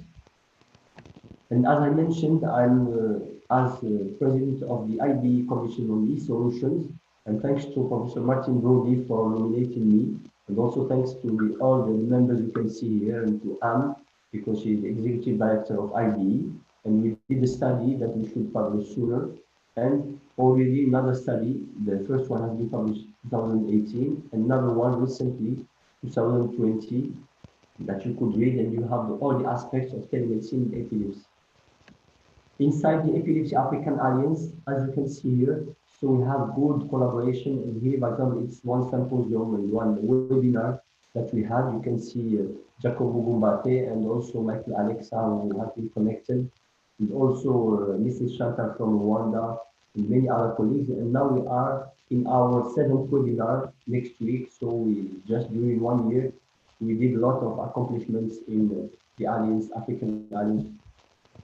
So the second topic is to educate all the patients with epilepsy, carers, families, general populations, and physicians. But how to educate physicians? So as I mentioned, we are educating physicians in Morocco, but we want really to share the experience with other parts in Africa, as it has been mentioned before. And here you have our group of GPs in Democratic Republic of Congo, but also we started with the Niger and also with Mali recently. And here you can see also another experience with Nigeria here. And also here on the top right, it's a signature of MOU with India. And here you can see one exchange of conferencing between the center of Marrakesh and Pondicherry in India, using WebEx and Zoom. We have also some tele-education programs with some African colleagues, and also some tele-sensitization with a lot of patients in South Morocco. We already started tele-advice sessions with Africa, as you can see here on this picture. So this is one of the sessions we had 3 weeks ago with 2 patients from Rwanda and 1 patient from Malawi. So it started in Mauritania first in 2018, in Rwanda 2019, but now we are generalizing this to Africa, but also We have a lot of other partners. Professor Manmohan also will help us. He promised us also to support. And also Professor Musawati from Nigeria, Professor Gans from Cameroon, Etida from Sudan, we hope also to have others, but we have many professors willing to help.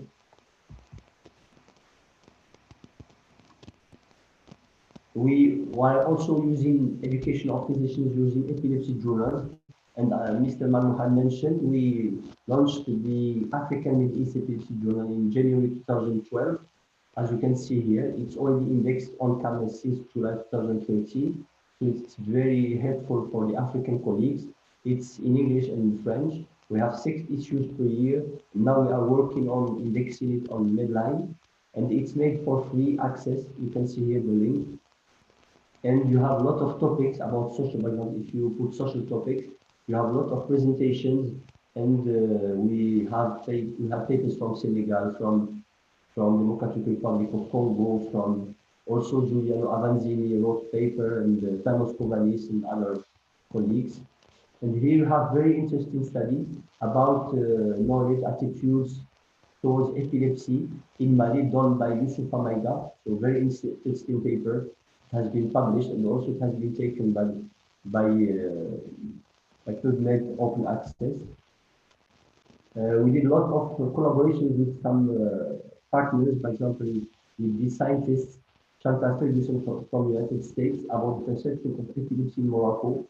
We did also a paper about terminology of epilepsy. You can have all these things. And also, we don't focus only on physicians, specialists, or GPs, but we have to think also on educating non-doctors. And recently, 2 years ago, WHO is focusing on how to educate non-doctors like social workers, nurses, how to help in educating, sensitizing, and also why not treating patients with epilepsy. And here we started the program just last week, and it will start in the coming or the following week. So we already recruited around 10 nurses. Here you can see in Morocco, we have already one. From Rwanda, we have already one. I didn't put the name. And we have from Cameroon, Enong Cecile, you can see on the picture. Niad also. We have in Malawi 2 ones. And in Zimbabwe, we are recruiting also 2 others in order to help us to be coordinator of telemedicine, to help us to see patients, and also to improve education and care by going to have a group of patients. And we can, for example, from Morocco, from Niger, from Cameroon, give a session in French for speaking, French speaking, or English for English speaking. But also we can be helped by local doctors in order to translate to local languages. And here we have also to think about some social aspects in developing countries, which is a huge challenge, like epilepsy in school. And just recently in July 2020, we published this nice paper about epilepsy in school in Middle East, North Africa, the current situation, challenges, and solutions.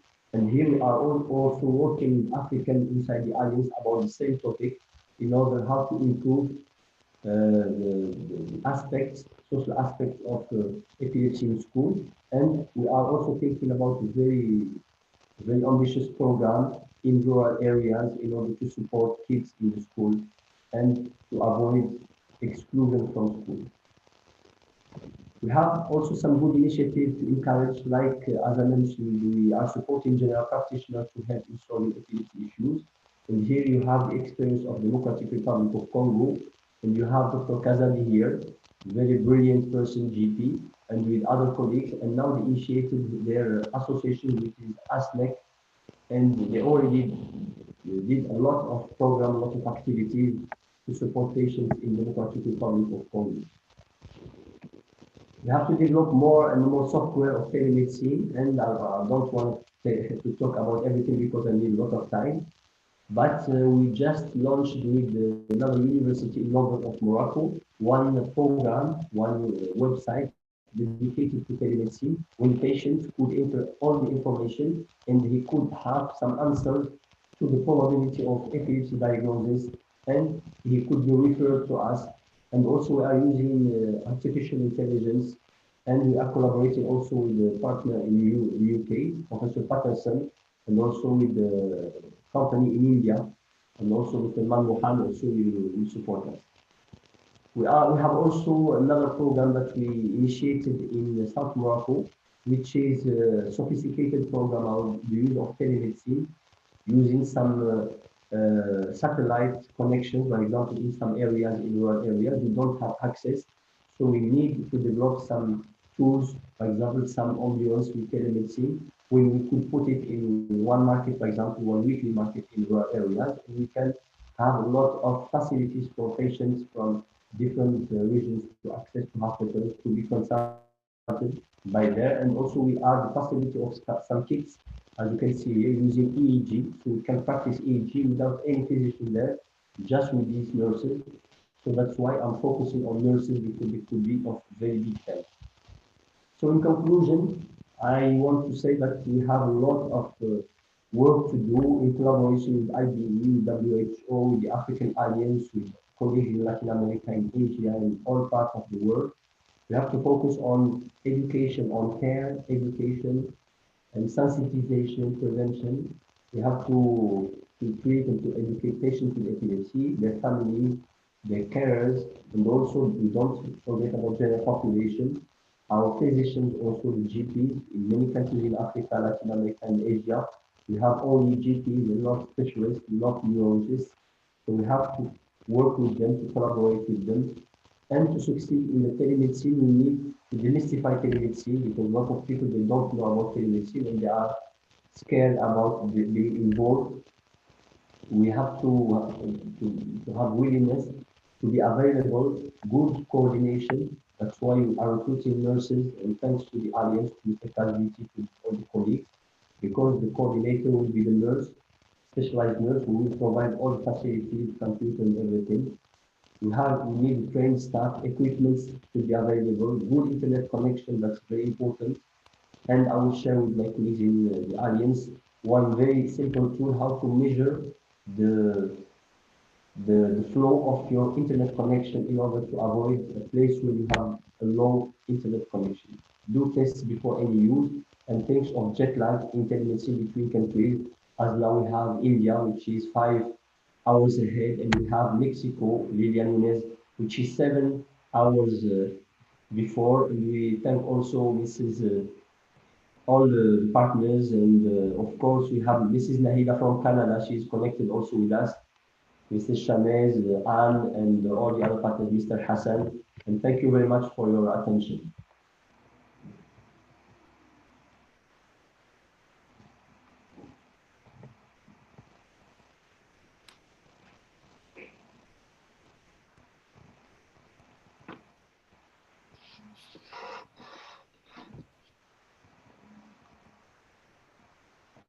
Thank you. Mr. Mann, could you unmute your micro? I think now the discussion is open. Okay. Can you stop your slides? Can you stop sharing? Okay. Yeah. Thank you so much, Najib, for very informative and important topic, which is the need of the hour. And in this virtual meetings, there's no way out other than this.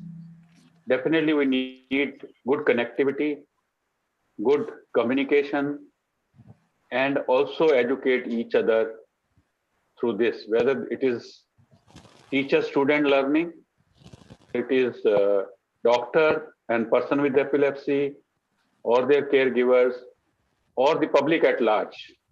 We have done for last continuously 2 years.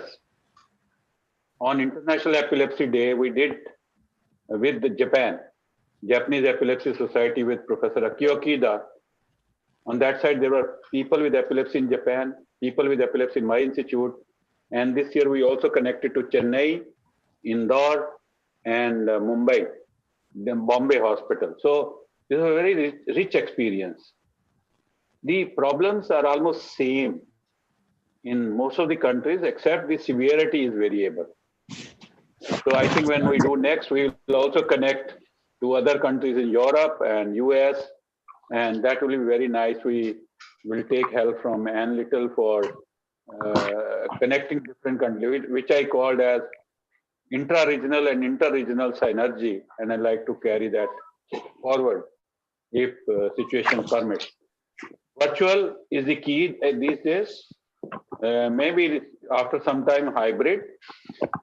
If possible, physical meetings for the time beings are not possible, looks like. And so I wish you all the very best in telemedicine project. And if any help required, any assistance required from me, my institute, like earlier I gave my Zoom platform, which we have purchased for video conference, not webinar. So we'll be happy to extend any other help required, technical, academic, research, or person consultation, physician advice. We'll be happy. And it can be mutual, no?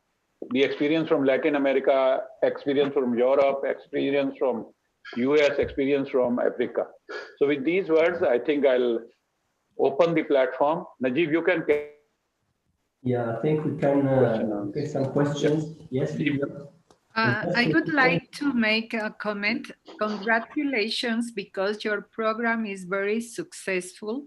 And I hope it can spread to other countries because it's a need, especially in these times of pandemic.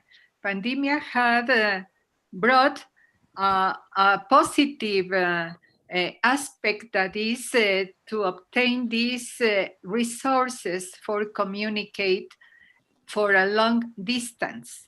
In my institution, in my hospital, we have a telemedicine system, and we make consultations for people in other hospitals of the country. It is very useful to avoid the transportation many miles from the home of patients to go to a follow-up consultation. And sometimes the first-time patient can be consulted by telemedicine and decide you need to come and be hospitalized, or you don't need to come, you have to do that and give the instructions to the medical team in the city they are. So it's very useful. And we have used also the system, it is an intranet. We also have used the system to educate at long distance for residents of familial medicine. For example, we have made a course about epilepsy recently, and it's very, very easy to use the system and to be close with people that is very far from us. So it's a good resource for medical attention and also for education. It was my topic. It's very important. You have said, both of you have said about the importance of education to physicians, people with epilepsy, health workers, and many persons that are involved to attend people with epilepsy in many aspects. So I think our third lectures can be related to this important issue about education and about medical attention that is very, very important. It is a need. As you have said, we have a big gap of attention for people with epilepsy in developing countries. So we need to narrow this gap in order to have better results with our patients in many aspects, medical and social aspects. Thank you very much for your lectures, both of you, and for the opportunity to me for joining you in this important communication for our friends of other countries. Thank you very much. Thank you very much, Lydia. Yeah, thank you very much, Lydia. Thank you very much, Manmohan. I think it's very practical.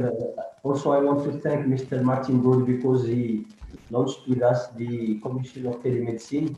But I think we have to collaborate, and also I think the language is not a barrier now. The location is not a barrier, and also the language and Zoom system is allowing a lot of facilities of translation. For example, I can give a talk in English or French. It could be translated in same time for Latin America, or maybe Lilia Nunes could give it in Spanish to be translated in Arabic. And I think we have also to focus on nurses. I think we started this experience in the African Epilepsy Alliance with nurses, and now I think we have 4 countries, but we want to get at least 20 or 30 countries, and each activity of telemedicine should be turning around the coordinated nurse in order to facilitate all the logistics of telemedicine. But I want also to thank you for your talks, because it was really very interesting, the social issues with Mr. Manmohan, and also getting in touch with chapters and regions with Lilia Nunes. I think really very, very interesting, and thank you very much. I don't know if there are any questions, maybe on the chat. We have. Well, the chat has many congratulations for us, especially for Professor Kisani, and they are commenting that they work in some aspects as we have exposed in our presentations. So it's very good to know that. Greetings for the person from Venezuela, Jose Ballesteros. Thank you very much for your comment, and thank you for the congratulations of all the persons that have attended the meeting. Thank you very much to all of you. Najib, thank you for the organization. Please say goodbye. Thank you. No, Dios no. Well, thank you.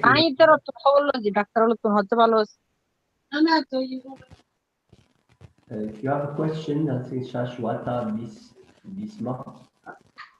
I'm muted. I don't know. There was no question. Probably there was some sound coming on the background. Yeah. But I think the need, as I mentioned, is in Latin America, in Asia and Africa. So I think hopefully our 3 pictures are mentioned.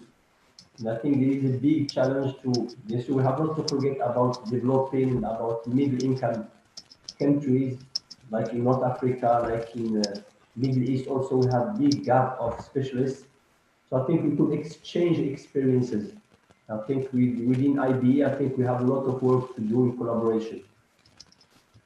Najib, in my opinion, Professor Najib and Professor Lilia, also from Europe and US, we have colleagues who are known to us to invite them. They can tell us how did they handle these problems when they faced in their countries. So that can be further helpful to update the knowledge for the physicians, as well as we can invite persons with epilepsy or their organizations. So we all can benefit from that. Yeah, sure. Good. I don't know, Anne, if you have few words to say, and maybe what your point of view, how IDE could maybe exchange its experiences with other regions and the alliance, maybe it could be very positive points.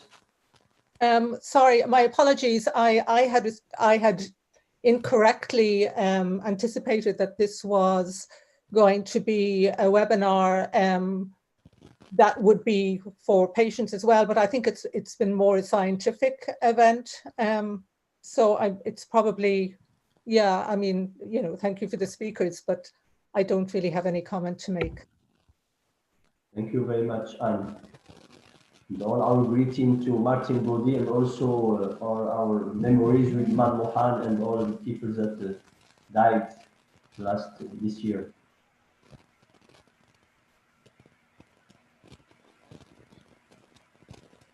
So I think if there are no questions, maybe Mr. Kasviti, could you say some few words of closing session? Yes, thank you for the wonderful presentations from both Prof. Najib Prof. Lilia and Prof. Man. I think most of the issues that have been raised by the three of you are more like the same that we continue to have here in Africa, particularly the challenges. I like where the issues of education have been touched, where there's really need to engage with one, the families, the individual with epilepsy, the professionals. In most cases that we see in our daily activities is that there's that bridge between the professional and the person with epilepsy. But you know what they say, it takes two to tango. And one has to, is a storyteller of what has happened to them. And one is the person that then, comes up with a diagnosis. So again, there's need to remove that barrier. And I'm happy that this has been, articulated very well in the presentations. I also liked the issues of, the interrelationships that we have at various levels within the community and within the family setup. The biggest challenges that we normally have is when parents, grandparents, or any other continue to, be more of an impediment or a blockage in one getting support, or them assisting you either in medication and taking you to the clinic and so forth. I really like that. And again, the issue of employment. This is one of the biggest challenges where people with epilepsy are denied, but yet these are the most dedicated people at the employment as compared to those that don't have this disability. And then again, the issue of sharing experiences, which some of you have highlighted. I personally believe that this is the way to go, and we should come up with further strategies that are more result-oriented. And I'm happy that the telemedicine is now taking shape. I would also encourage other partners here present, particularly those from Africa, to start, as I was speaking, as you were presenting, I was also, trying to write a concept note on the telemedicine or the mobile telemedicine as a pilot project for here in Zimbabwe. And I personally believe that this is the way to go in most of the African countries where we have, limited specialists. I know that in Zimbabwe, we have limited in many other countries, and some don't even have even one. So your experience and your dedication to this is really, really appreciated. You're committing yourselves, you're committing the resources that are at your disposal, which you've highlighted, and we're very much appreciative of this. I personally believe that if we could group people with epilepsy, I think they would give you a Nobel Prize for the work that you're currently doing. But I think maybe that will be in the future. But on behalf of the Alliance, may I thank you for participating and for the presentation behind the scenes, the 4 VPs, the Secretary General, who are seen here, and again, also acknowledging Anne. Thank you for participating and gracing this period, this webinar. I'm really happy that, I now can put the name to the face. Like for Lilia, this is my first time. Well, I've heard a lot about you, but this is my first time seeing you again with Professor Man. This is good, it's a pleasure. And definitely we will be in touch on other areas in terms of collaboration and also, idea generation and us supporting, you supporting us and vice versa. So without much further ado, let me thank you, ladies and gentlemen, and the ladies and gentlemen behind the scenes who made this possible. Thank you. Thank you very much. Thank you, Graduity, for your kind words. Thank you so much. Thank you very much. And I think it's the first webinar when we have more than 3 continents in the same webinar connected. So I think maybe in the IB we can suggest to be open and maybe to share regional committees to decide for yes, webinars and conferences, especially education for patients, physicians, and nurses. And definitely. also, Thanks to all of you, and thanks to the moderators. I don't know, Manmohan or Lida, if you want to say a few words of closing. No, I think so. That was a very nice program. And person with epilepsy, their family members, maybe principals of schools or school teachers, and some students who have epilepsy will be worthwhile. Why, like we do on International Epilepsy Day, we can do this way from different and learn from each other how they handle the epilepsy and how they come out of shadows. And also invite friends from Europe and US so that it can become a wider base and we learn from each other. Yeah. It was a good experience for me to be there. Thank you so much for your kind invitation. Thank you so much. Thank you. Lydia, if you want to say a few words, and just to say that we reached around 30 people in the Zoom, but we have more than, I think it is more than 200 on the YouTube channel that we created. And I ask people to switch on their cameras just to take a picture of a closing ceremony to keep it as a souvenir of this webinar. Lydia? Yeah, for future references, it's always important. Okay. Thanks, Samuel. Thanks. All our colleagues, if you can switch on your cameras. And Lydia, if you have a few words for closing that session.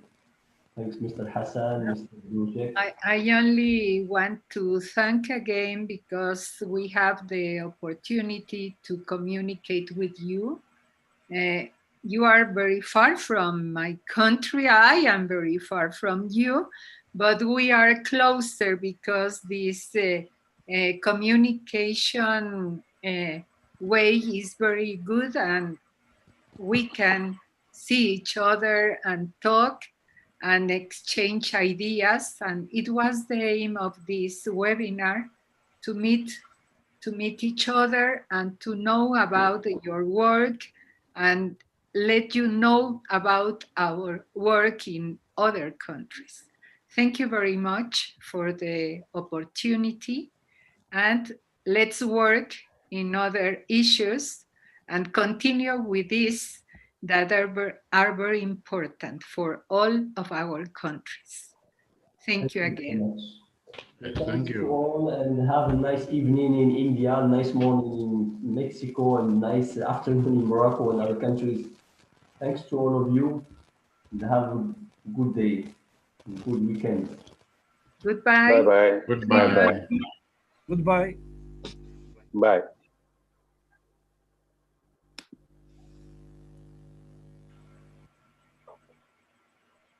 Prof. Najiba is still there?